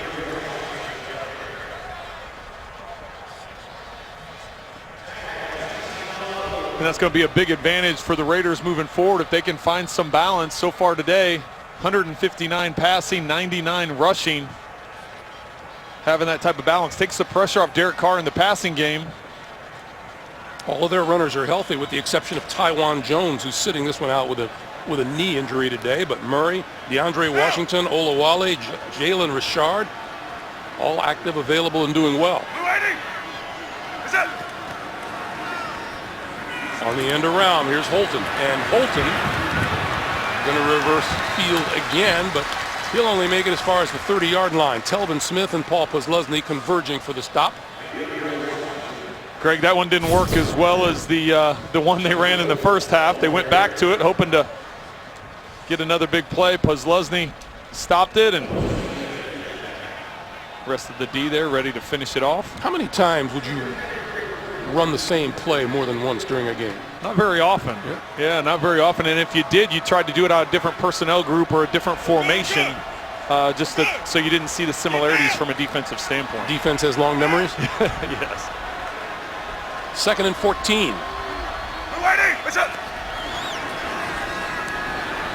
Carr, and off the fingertips of his intended receiver, DeAndre Washington. Another drop. And a little pushing and shoving between the 30 and the 35-yard line doesn't amount to anything. Well, it was Austin Howard and Malik Jackson. They were having a little jawing going on the last series. It looks like it's carried over to this series.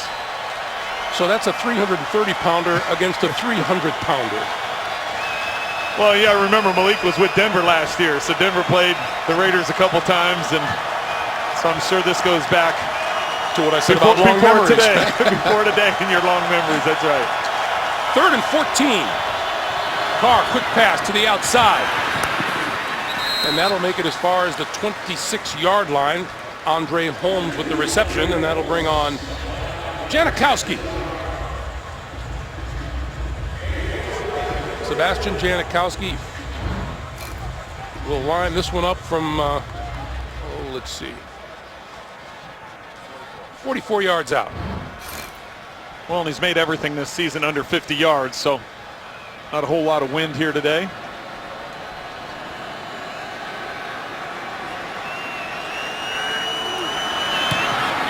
That kick on the way, looks good, is good. Some 2:28 to play in the third. 23-9. Oakland, we go down to Jamie. Greg, this week, Raiders owner Mark Davis was in Las Vegas when the Nevada governor, Brian Sandoval, signed a stadium deal worth $1.9 billion. He also had a comment, quote, Oakland was in the driver's seat if they could have put anything together, but they came up with nothing. Las Vegas has already done what it's going to do, and we have to bring it up to the NFL and get permission to move to Las Vegas. When we spoke to the team yesterday, the best they could tell us was this team is actively pursuing a permanent stadium option in Vegas. Now keep in mind the Raiders do have a first and second year option to stay at the Oakland Coliseum. Now that is their option to make that decision, but at this point it's a really fluid situation for the Raiders. Right, Jamie, thank you. And Roger Goodell confirmed that there has been no activity on the Oakland side of things. And it's that, that's a real struggle when you consider that what the Raiders have done in Oakland in terms of support, the number of ticket sales. Just right now, there's inadequate from a stadium standpoint, and trying to repair the stadium they're in, the fact that they're sharing it with baseball. There's so many things going on there to try and get that rectified. It looks like, for all intents and purposes, they'll be heading to Vegas. And Marquise Lee will let that one go through the end zone. And they'll start from the 25-yard line. Let's take a look at the quarterbacks and how they've done. Well, these two third-year quarterbacks had a lot of hype coming into this game. They both performed at high levels a year ago. Derek Carr has continued that play. Blake Bortles, as you can see, under 50%. Struggling some today as he struggled throughout the year. He's trying to find that consistency, and the Jaguars found some of that consistency when they were going with the no huddle at the end of the half and coming out in the second half. But the last two possessions starting inside their 10-yard line, they just haven't gotten anything going. Running out of time here in this game. I know we're still in the third quarter, but have to get something going here. Got to give credit to this Raiders defense. Came up very beat up coming into today, but performing well today. Chris Ivory in the backfield, but Bortles going to throw a little pump fake, pulls it down, and now has to shovel pass it to Chris Ivory. I know, Trent just had a heart attack. I did. I just about fell out of my chair. I did. That's one of those ones you're trying to make a play. You can see he's looking out to his left, gives a quick shoulder roll because he's trying to take a big chunk. But the Raiders had dropped back into a cover two. They had everything. All you had was your underneath throw.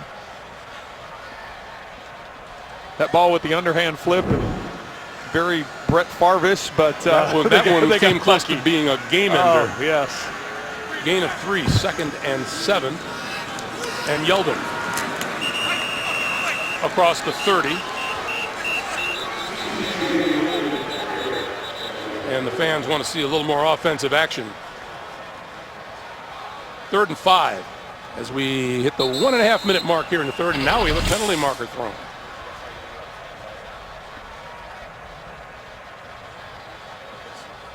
And we're going to talk about it on this side of the field. Well, and they threw it on the Raiders side of the field.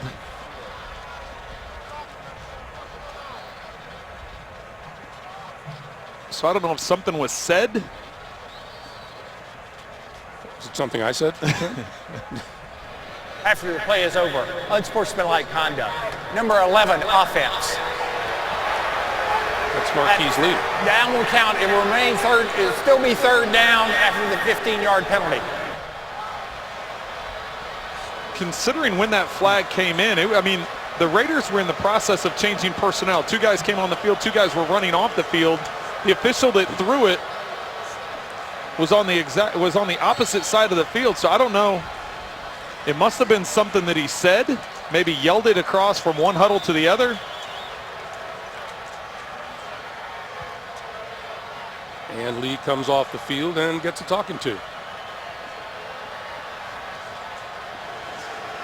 Meanwhile, Bortles looking at a 3rd and 20. Quick pass over the middle, and that's grabbed by Rashad Green, but it's not going to accomplish much at all. Let's go back to that little incident on the field.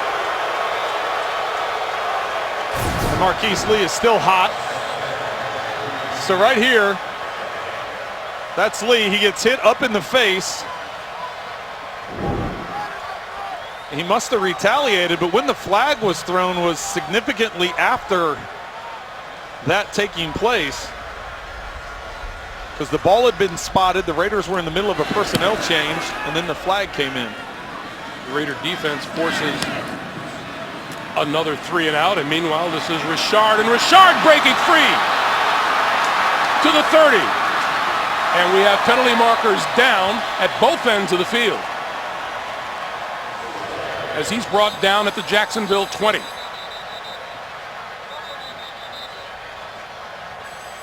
And officials are waving everyone back to the other end. As you said, Greg, penalties on both ends of the field, but they're running down to this other end, so maybe they think both of them are against the Raiders because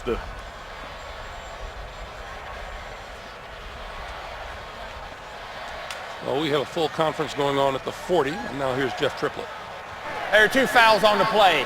Holding number 32 of the return team during the return. That penalty is declined. Holding return team number 91. That penalty happened during the kick. The foul will be administered from the end of the kick, 10 yards, first down. So penalties on Antonio Hamilton and Shalik Calhoun. And with 17 seconds left here in the third quarter, the Raiders will start right about their 28-yard line. you see that right there. There's Calhoun. That had to have been the penalty on him, taking him to the ground.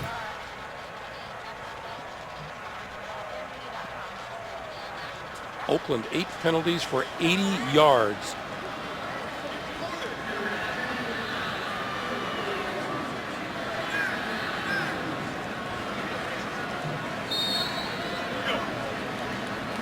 So 17 seconds to play here in the third.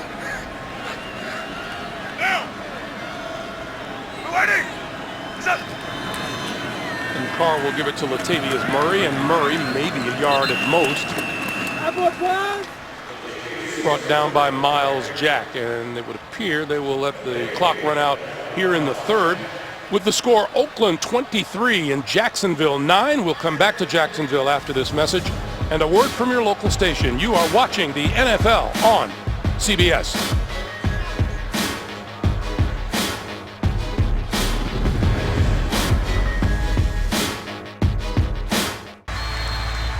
Along with our producer Jim Rickoff, our director Suzanne Smith, Greg Gumbel, Trent Green, Jamie Erdahl, and the rest of our CBS Sports crew here in Jacksonville as we start the fourth.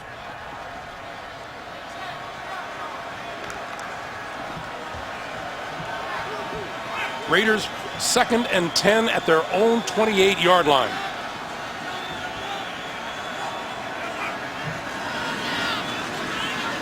The pass out here in the flat complete to Richard, and Richard to about the 28-yard line. Clock continues to move in the second half. Boy, Oakland went flat, partly due to all the penalties they were committing. Yeah, and if you look at Jacksonville, only just over 200 yards for the game. The Raiders coming in, giving up 445 yards per game, last in the National Football League. Give a lot of credit to the Raiders defense, the way they've been able to shut down, especially the passing attack of the Jacksonville Jaguars. 3rd and 10. And the Jaguars are going to have to start stopping drives over the middle. That's complete to Seth Roberts, and Roberts out of bounds, and we have a flag down in the backfield.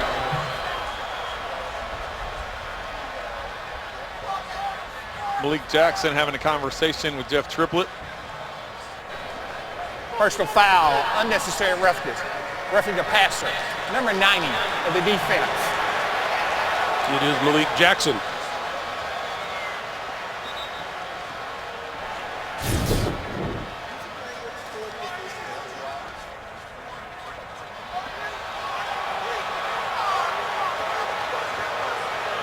That's kind of like a schoolyard shove. Yeah,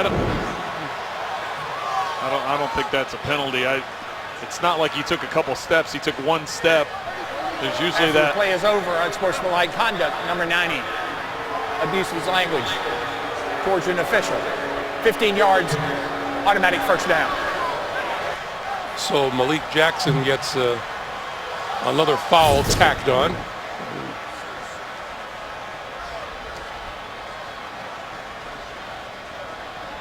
Good thing is he didn't make contact with him.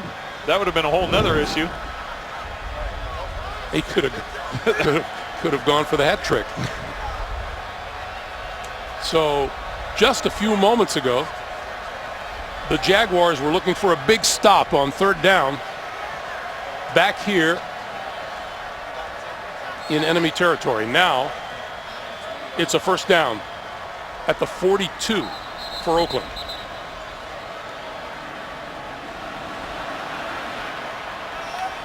I thought we were getting another flag there. He was just playing catch with the flags. Yeah, he's still playing catch. He's like, here you go. Go find your owner. That's right.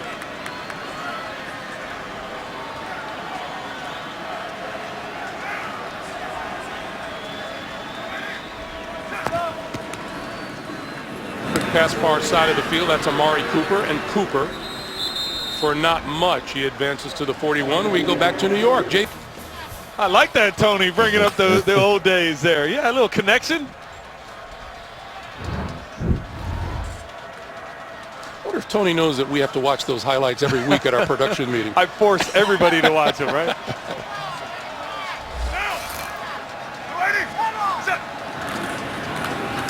Carr with the give to Richard.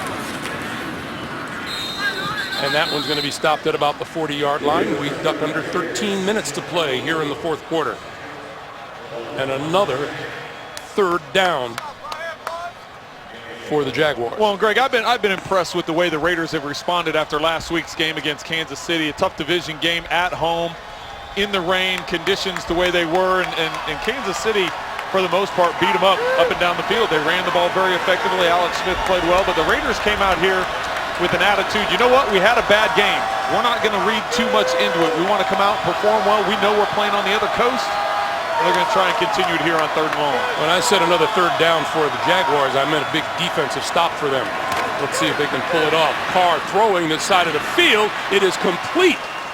And it looks to be maybe a yard or two short of a first down, but close enough for Sebastian Janikowski to come off the bench. You'll see Ramsey Crabtree with the catch. Yes, you'll see Ramsey coming off the edge here. It'll be from our right, Carr's left. Doesn't give him time to set his feet and throw it. Has to backpedal and float it out there. Crabtree able to bring it in, but knocked out of bounds by Gibson, preventing the first down and setting up a long field goal for Janikowski. Sebastian Janikowski has 54 field goals from 50 or more yards. This one from 52. On its way. Accurate as all get out. And room to spare. 11 and a half to play in the fourth. 3 more on the board for the Raiders. They lead at 26-9.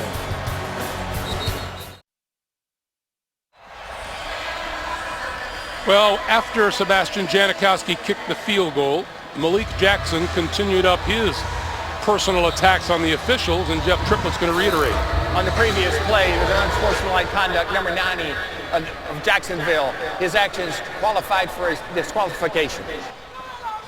So another unsportsmanlike conduct call on Malik Jackson, his second, and by rule, he's gone for the day and leaves his team in the lurch. Yeah, he must have said something. There was nothing that went on during the play. We've looked it back at a number of replays. As he was leaving the field, he must have said something to an official that caused the unsportsmanlike, and 2 of those types of unsportsmanlike is an automatic ejection.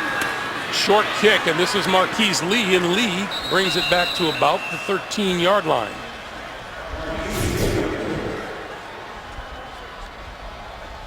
This was after the field goal,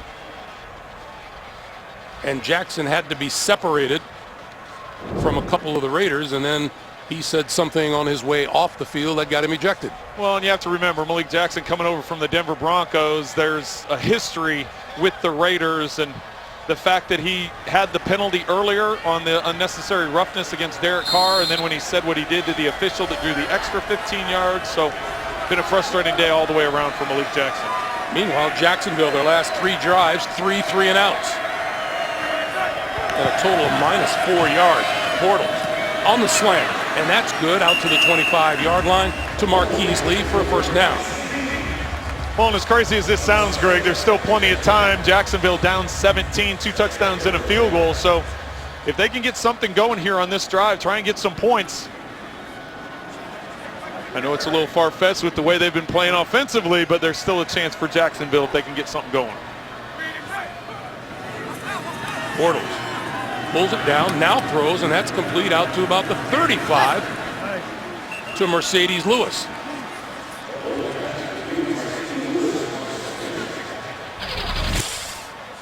One of the things that I think you'll hear from, if things don't turn around here in the fourth quarter, I think you'll hear Coach Bradley freely admit we shot ourselves in the foot. Yeah, we talked about the number of penalties that the Raiders have had, but the penalties that Jaguars have had more of an impact. If that's it's hard to describe, but that one, Bortles was lucky it fell incomplete. It's cost the Jaguars more on the penalties, whereas the Raiders, the only penalty I could think of was the one pass interference that gave them field position. The rest of their penalties haven't been as costly as the Jaguars' penalties have. Very similar. You can see the numbers, the yards, those things, but just to keep drives alive, keep drives extended, convert a third down, those kinds of things, that's where it's been costly for Jacksonville. 2nd and 10.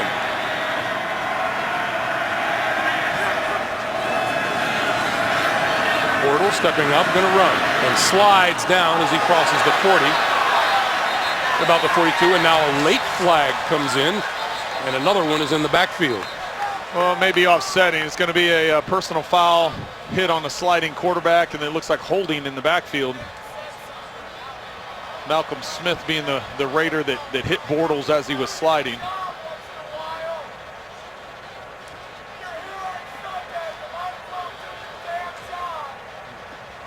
Bortles on the run up the middle, and there's the flag thrown by Triplett at the end.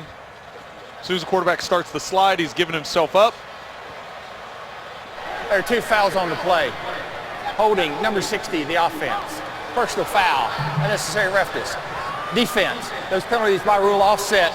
Replay 2nd down. Well, it's only fitting since they each had 8 penalties for about 90 yards or so that they each got big penalties there. So I'm kind of getting allergic to the color yellow. So we'll replay 2nd and 10. Bortles with time and throws, and that's complete to Allen Robinson, who makes the catch, with the ball thrown just a little bit behind him.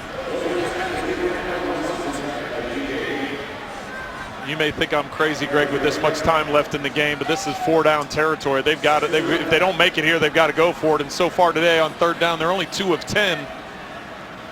So the Raiders have been doing a good job getting the Jaguars off the field.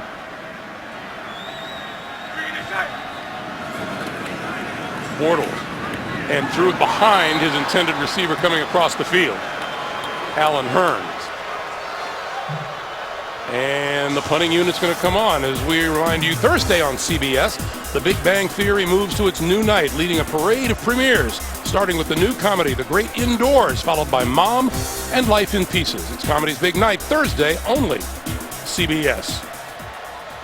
So I know you're all in favor of going for it on 4th down here. Yeah, I think at this point in time, you're down 17. It's you're running out of time. But have you seen any reason, any spark that gives you an idea that the Jaguars could convert? And that's probably what Gus Bradley is thinking, because Bortles had an open receiver that either would have gotten the 1st down or made it 4th and short, and just wasn't accurate on the throw, even though he was under pressure. That ball returned across the 30 to about the 33-yard line by Jalen Richard. 9:21 to play here in the 4th.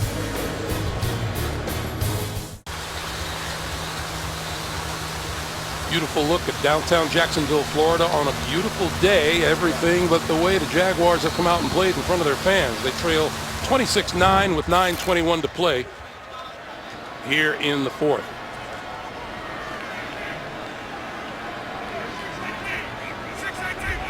Raiders going to do everything they can, Greg. Sorry about that. Raiders going to do everything they can to just keep this clock rolling. And they'll start with Latavius Murray. Okay, you had some keys to the game when we started off today. How are you doing? Well, and this sums up the way the game is going. The defense has paid dividends for the Raiders. They've done very well holding the Jaguars so far to 228 yards. Derek Carr having a nice day, coming back, bouncing back after last week's performance. Pressure Carr. Jaguars have 0 sacks against Derek Carr today and eliminate the drops. They've continued the drops. Another problem for the Jaguars offense.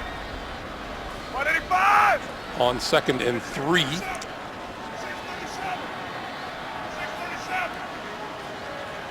See if Carr wants to keep the clock moving with another ground game shot, and he does. And that's going nowhere, buried at the 35 by Paul Posluszny. And we have a player injured on the play. He's going to be all right. Hey, your weekend, a reminder, starts on Thursday when these Jacksonville Jaguars visit the Tennessee Titans, only on NFL Network. That'll be an AFC South Division matchup.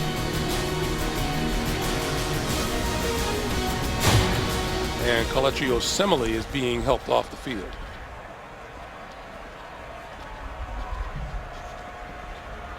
.110 total combined yards for these two teams in the second half. 96 combined penalty yards. I'm just over here shaking my head, Greg. That's a crazy stat right there. Number 76, John Feliciano, has moved into the left guard spot for the Raiders.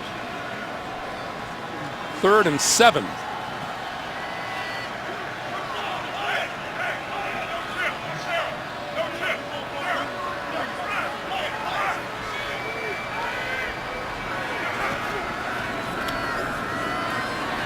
Carr got rid of it. And the tackle is made back at the 32-yard line of Latavius Murray by Telvin Smith.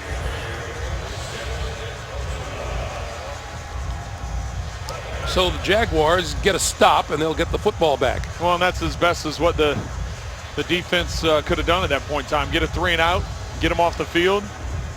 But for the Raiders, keep the clock moving, use up a couple minutes of time. Rashad Green back at his own 10. And he'll be able to return this one. He'll take it at the 11. And gets nowhere. 7:15 to play in the 4th. There is work to do if you're Jacksonville.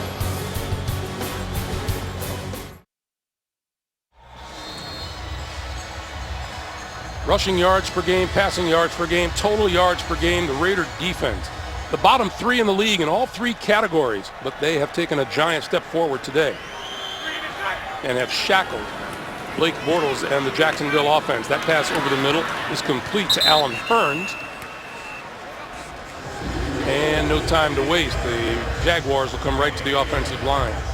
Well, the Raiders are content with that. Let them throw underneath all you want. Keep them in bounds. Let the clock keep moving. Hurns 3 catches for 38 yards on the afternoon.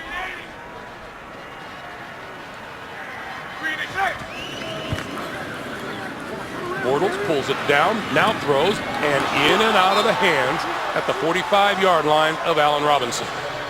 Well, and that's the second big drop of the day for Allen Robinson. He had a curl route earlier that would have picked up a first down. This time he tries using his hands as opposed to the last one when it clanged off his shoulder pads. Just dropped it.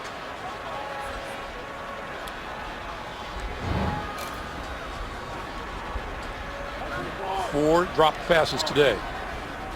That's not a trend you want to continue as you see what they've done the last couple weeks as well. Bortles going to look this way and hit his man, Allen Hurns. And that's to about the 37-yard line. Clock continues to move, 6.5 to play.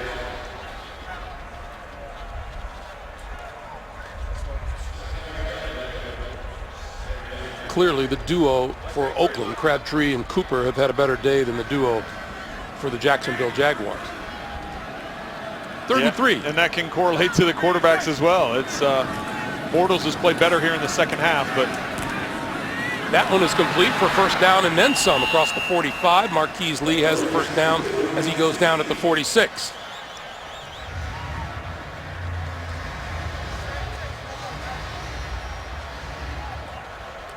Continue this up tempo. At some point in time, they're going to have to try and get a big chunk, though. We have a penalty marker Now on the offside. Oh, that's your time. That's your time to take the shot. You know you got him offside. Go ahead and throw a jump ball down the field. Yep, Bruce Irvin jumped on the far side, and Blake Bortles just grounded it.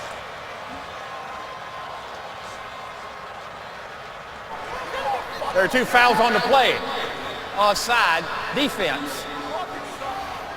Intentional grounding, number 5, offense.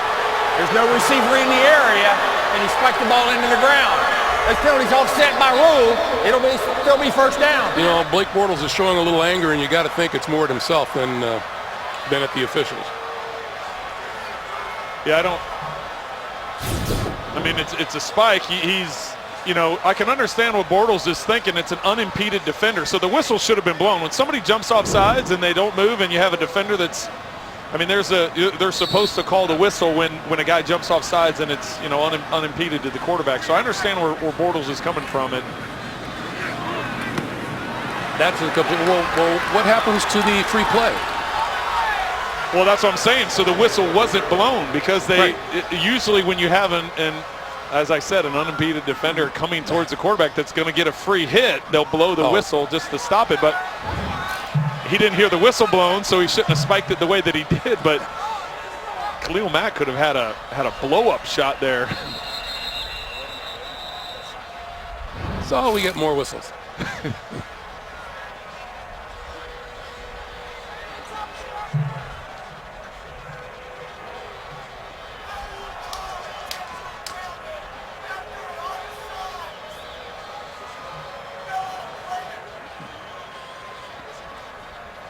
Reset the game clock to 5:39. When you could see Blake still discussing back there. Thank you.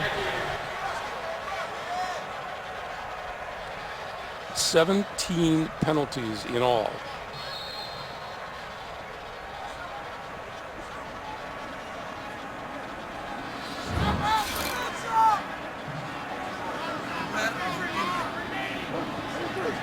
So Bortles looks at 2nd and 10. And that's incomplete. 3rd and 10. Well, trying to set up the screen there. You know, the defensive, if you're the defensive line, it's a track meet at that point in time. You know they're going to throw every down. So Jaguars trying to set up a screen knowing that the defenders are going to be coming upfield, but they were able to get there before the back could get his head around. Yeldon was trying to work out into position for that screen play, but Bortles just had to throw it too early, and another incompletion.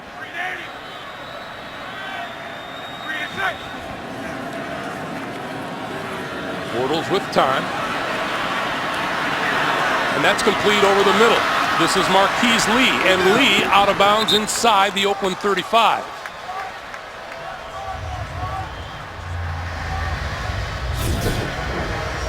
You think it's fun playing quarterback? Watch this. You got to slide over. You know you're going to take a shot, and you got to step in, and Shalik Calhoun, you know you're going to take it right to the ribs. And you know, you're the only one that said it's fun. I know. I was like, man, well, the rest of that part isn't fun. Bortles throwing to this side of the field and overthrows Alan Hearns. That'll stop the clock at 5:03. While we have a moment, Week 7 continues later today on CBS, and for some of you on Fox, and then tonight with Sunday Night Football on NBC, and tune in tomorrow for Monday Night Football on ESPN.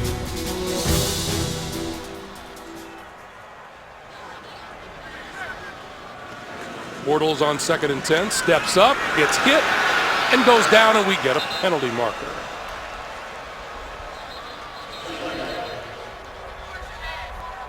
Danico Autry made the tackle. Holding, number 68, offense. 10-yard penalty. Repeat, 2nd down. If this was a restaurant, they'd just say, put it on the tab. Well, it's as tough as it is from an offensive standpoint. You know, every play is going to be a pass. The offensive linemen have the pressure. You can see the hold right there on Beecham. against Irving coming in off that side, the left side.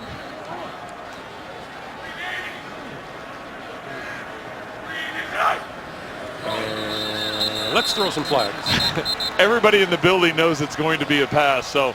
False start, number 68, offense, 5-yard penalty, still second down. That's 2 in a row for Beecham. You know, Trent, I'm sure it's a combination of two things, but either we talked about some of the qualities of this Jacksonville offense at the very top of the day. That hasn't shown through, and we also talked about how bad statistically the Raider defense was, and that obviously isn't true. Well, and that's why Jack Del Rio told us, he said, don't get caught up in the numbers and what's going on. Oh, what a catch made near the 20 and still on his feet inside the 10-yard line is Aurelius Ben. And it'll be 1st and goal. And that was what hasn't happened all day, a big play. Ivory had a big run in the first half. There was an earlier throw that Lee caught that he extended and made into a big reception, but this time Ben catching it right in traffic. Raiders defensively haven't given up that big play, and that's what Del Rio talked to us about. He said not giving up the big plays, that's what has made those numbers so lopsided, he feels. Bortles had the slant, slapped right back in his face. 2nd and goal.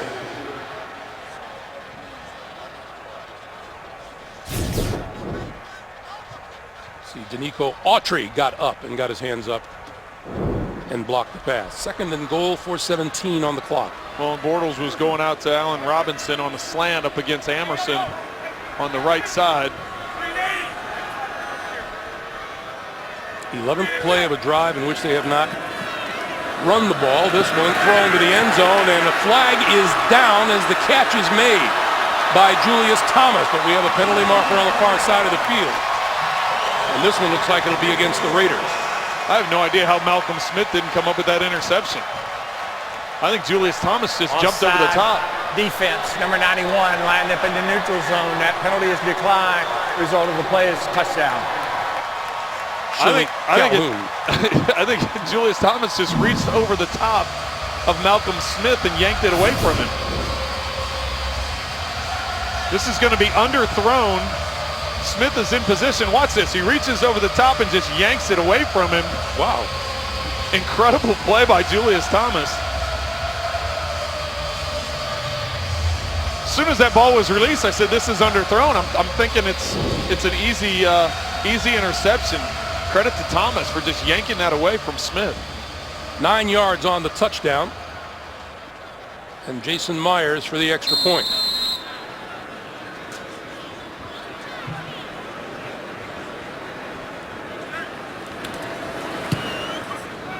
And it is good. So 4:12 to play. Jacksonville moves to within 10 at 26-16.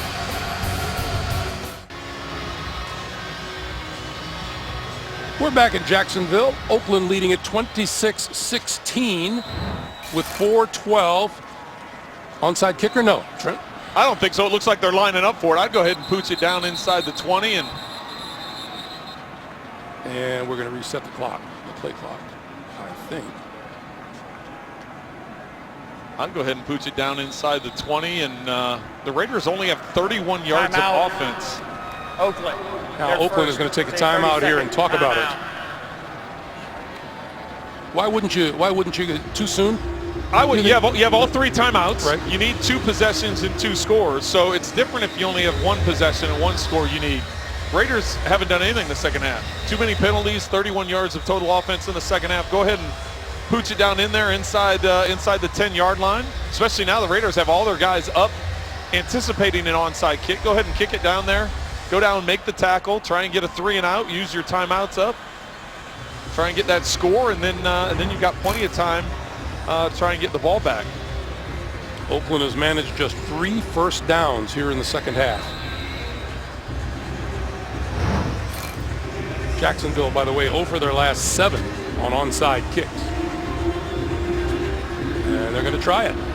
And that ball bounces out of bounds. And a penalty marker, of course. The kickoff goes out of bounds, and it'll belong to the Raiders. percentage of recovering an onside kick is so low.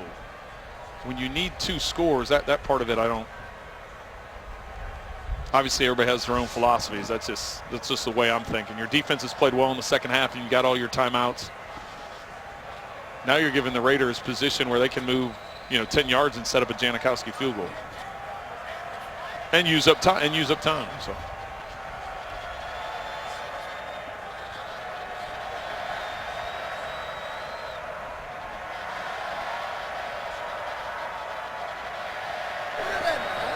Kickoff out of bounds. Kicking team will take the ball at the spot of the foul. You hear the conversations going on downstairs.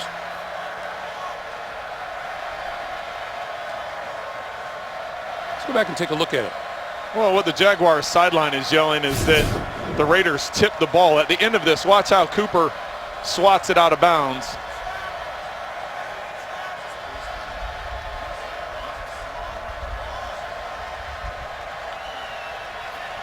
He jumped from inbounds in midair, hit it, and landed out of bounds.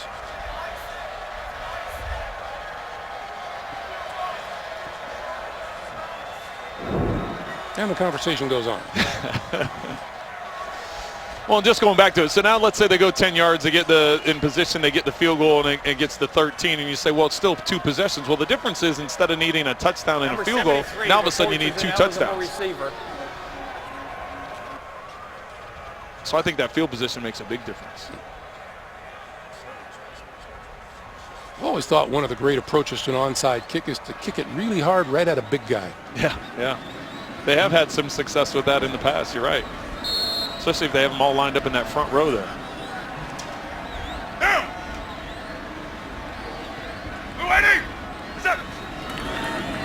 This is Latavius Murray. And Murray is stood up at about the 47 and doesn't go down willingly. Screening saves lives, by the way, in the NFL and the American Cancer Society. Encourage everyone to join in the fight against breast cancer. Learn more about a Crucial Catch Day on Tuesday and find out how you can help make a crucial catch at NFL.com/pink. Jacksonville uses a timeout here to stop the clock with 3:54 to play. Well, just when the Jacksonville Jaguars were beginning to feel good about themselves with a 2-game win streak, this has been just a total hitting the wall. Well, and especially offensively. I think the defense has to feel fairly good about what they were able to do, especially here in the second half. They've done a nice job. If you look at Jacksonville set up with a couple of the turnovers early on. Derek Carr with a big play right at the end of the half, rolling outside the pocket on a 3rd and 5. Hit Crabtree on a big play to set up a touchdown right before the half. So just offensively, till that last drive, really hadn't done much all day.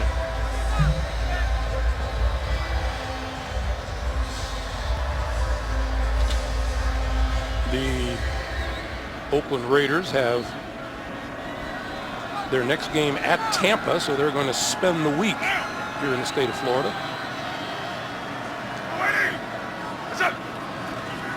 Second and 8. This is Latavius Murray again, and again, not very much there. They'll mark it down at about the 45, and it'll be 3rd down and another timeout.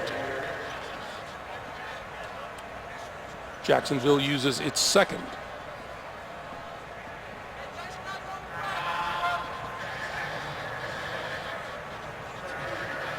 So the team will retreat to Sarasota for the week rather than fly all the way back across the country and then all the way back on Friday or Saturday.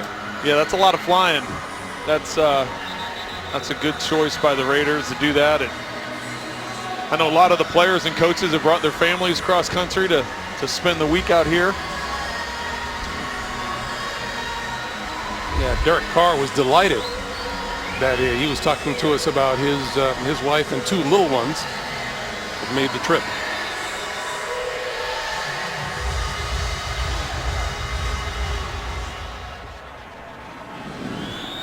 Third and 7.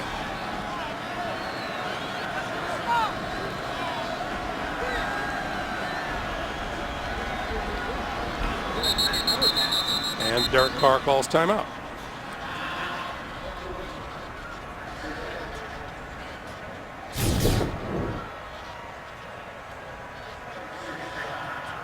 So on first down, they had called the timeout.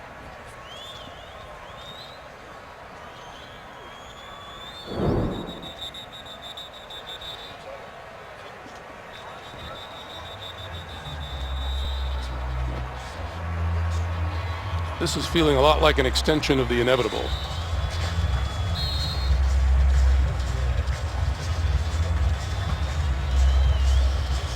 And it feels like 3:49 has been on the clock for forever.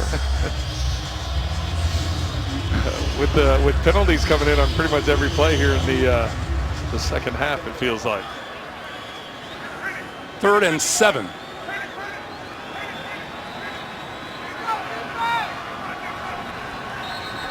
And a penalty mark. False start.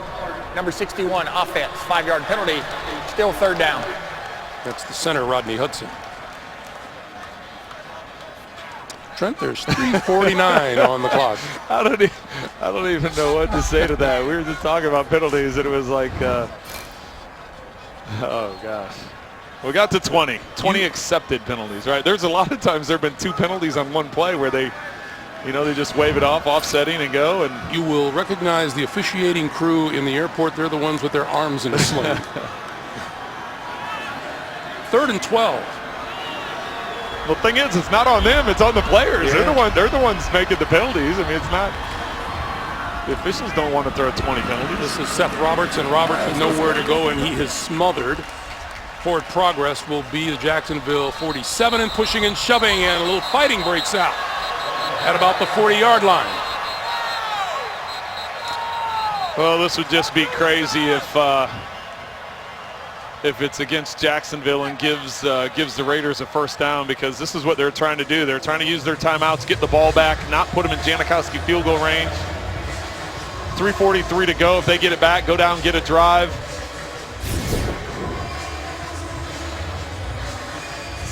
Push from behind. After the play is over, unnecessary roughness. Number 70, offense. Correction, 72 is the unnecessary roughness. The 15-yard penalty, it'll still be 4th down, and there is no charge timeout to Jacksonville. Well, that's just Chef Triplett being nice.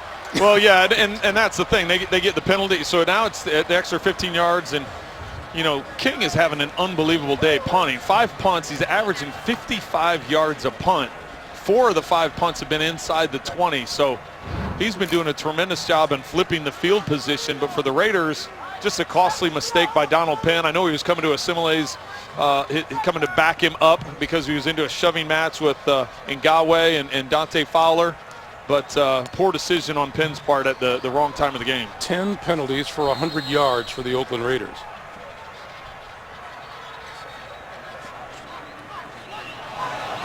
And Marquette King going to run with it. He's got a shot at a first down. He has a first down and out of bounds inside the 40.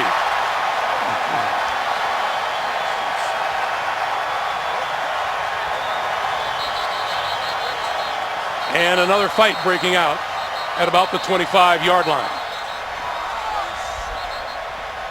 And another flag. Marquette King on 4th and 24. That ball was skipped back to him. I know all this fighting stuff's going on. I don't want to talk about that. I want to talk about Marquette King. The ball skipped back to him, and it looks like he's going to either get it blocked or get tackled. He runs around to the outside. And he can run. Everybody is downfield. The 2 guys for Jacksonville are downfield, the 2 returners and the coverage guy. Nobody recognized outside the pocket. He runs for 28, 29, 30 yards down the sideline. Incredible athleticism on King's part. And recognizing what was going on, understanding the situation. Whatever happens with these penalties, it's going to be after the play was over. Officially a 27-yard pickup.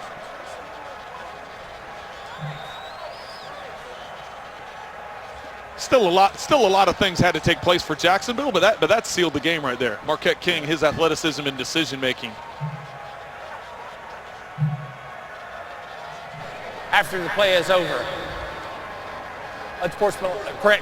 Personal foul fighting. Number 20 of Jacksonville, number 16 of Oakland. Both players' actions disqualify themselves from the game. So 16 for Oakland is Johnny Holton, the wide receiver, and 20 for Jacksonville is the rookie cornerback Jalen Ramsey.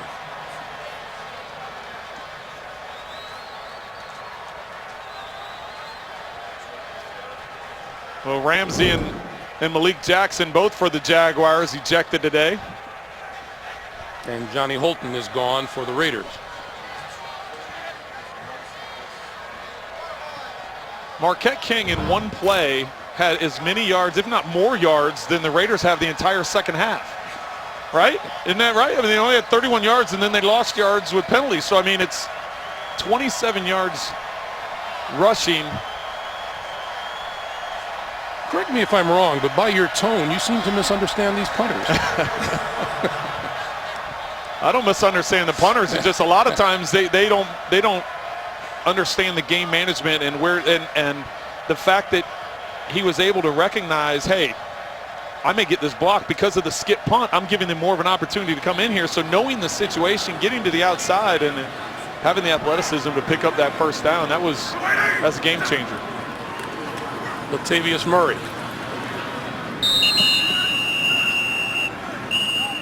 As I said, with a 10-point game, there was a lot of things that still had to go right for Jacksonville, but with close to 4 minutes, 3 minutes and 40 seconds left, they had time to go down and get a touchdown. They had time to get an extra point. I can't say enough about the decision that King made. Yeah, Jacksonville has used its third and final timeout to stop the clock with 3.5 to play. There wasn't a penalty on that one? There wasn't no penalty on that play? Not yet. Not yet? Maybe the guys out there giving water will say something and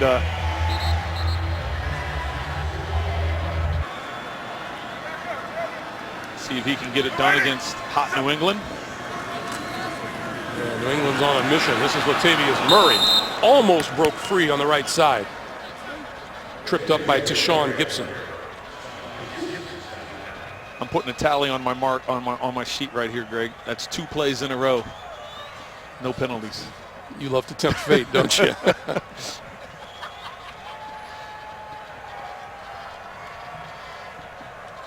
Work our way towards 3 minutes to play.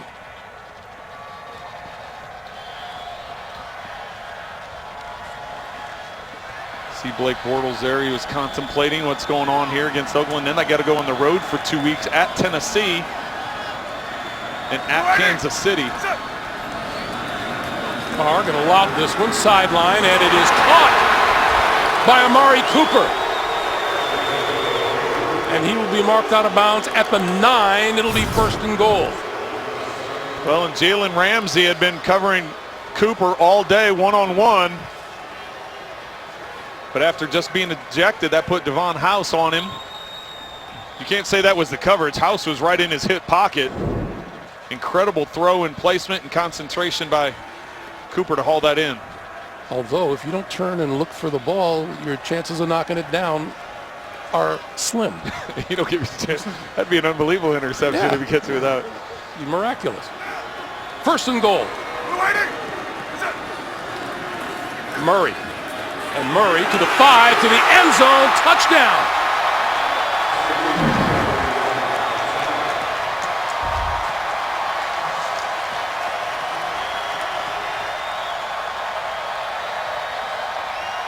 Well, the Raiders are glad to have Latavius Murray back.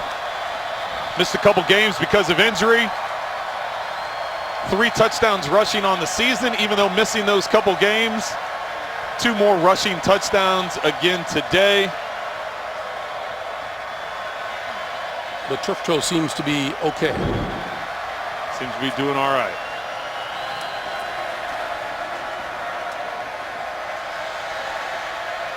And that tends to bring the crowd rising to its feet and heading for the exits. Janikowski for the extra point.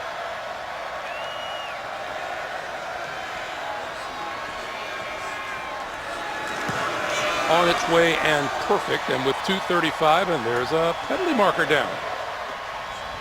Offsides on Jacksonville. A couple guys jumped. You had to say something, didn't you? You had to say it. I know. They made 3 plays in a row, though. They made 3 in a row.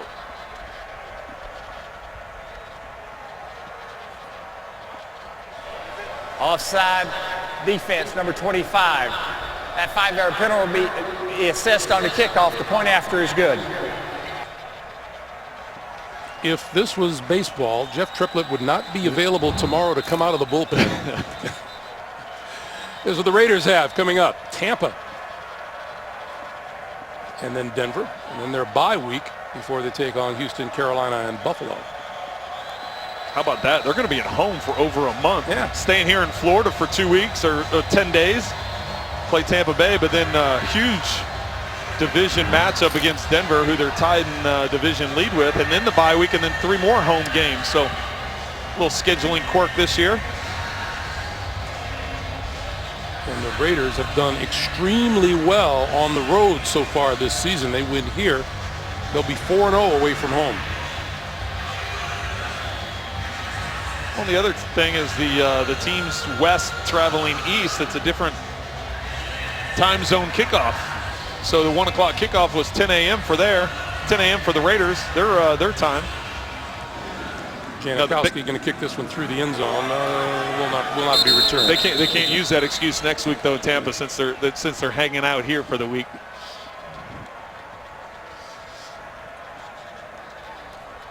Meanwhile, Jacksonville traveling. Look at the road work in front of the Jaguars. To Tennessee, to Kansas City, home to Houston, and then on the road to Detroit and Buffalo. So 4 of the next 5. That Tennessee one coming on a short week. You see there on Thursday Night Football. Did the long trips bother you that much as a player? Not too much. Not too much. It was you generally had enough time. It was when you had that Monday night game late and then getting home, traveling cross country, that would have some effect on the following week. Marquise Lee over the middle for a first down out to the 43-yard line.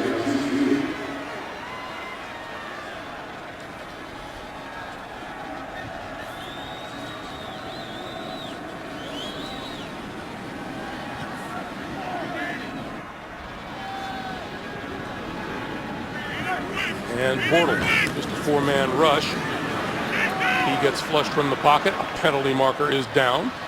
And the pass is complete and out of bounds at the 35-yard line is Lee once again. Okay. Yeah, Holding, 68 offense, 10-yard penalty, still first down. He had Khalil Mack on him. You know, you kind of wonder how often does it happen when the theme of both film sessions on both sides of the field will be penalties the morning after.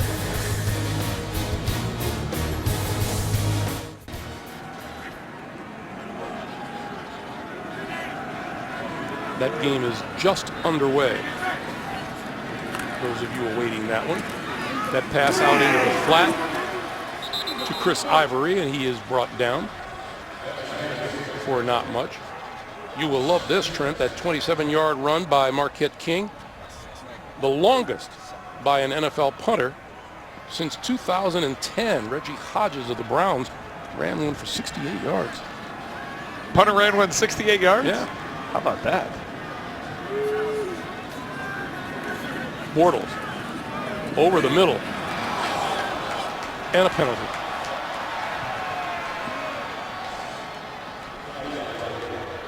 Was he not triple covered? He had a couple guys over the top, and most of them were Raiders. Pass interference. Number 53, defense. Ball we placed in the spot of the foul, first down. The penalty on Malcolm Smith. Here's a look at the quarterbacks today.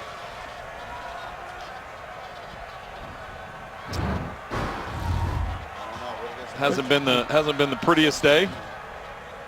Bortles, a lot of his yards and completions. Well, I know most of his completions coming in the second half, but a lot of the yards coming here in the end of the fourth quarter as they make the comeback. And Carr very productive in the first half, and really the Raiders haven't needed a whole lot in the second half. They haven't been nearly as productive.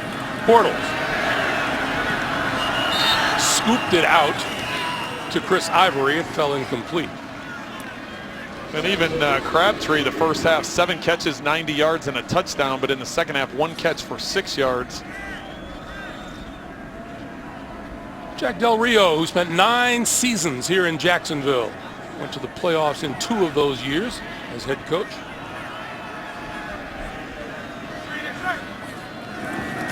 Bortles. And that is picked off. Picked off by Reggie Nelson. Nelson still on his feet and out of bounds at about the 30-yard line.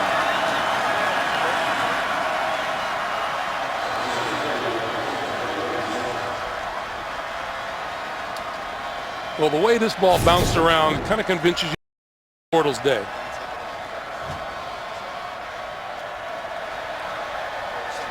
Yeah, that ball didn't hit the ground. Robinson went down low to try and get it, and with Sean Smith in his hip pocket, got his hands on it, but I thought maybe it had skipped across the ground before it bounced up to Nelson, but clearly on that replay, he got it. Nelson's 2nd interception of the season.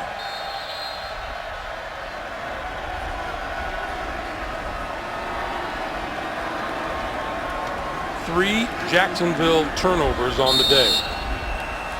And what?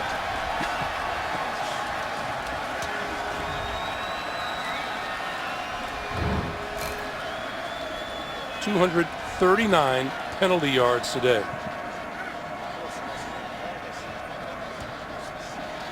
maybe it's us, Greg. See that game underneath there, that 230? That's good. That's where we were last week. Was it?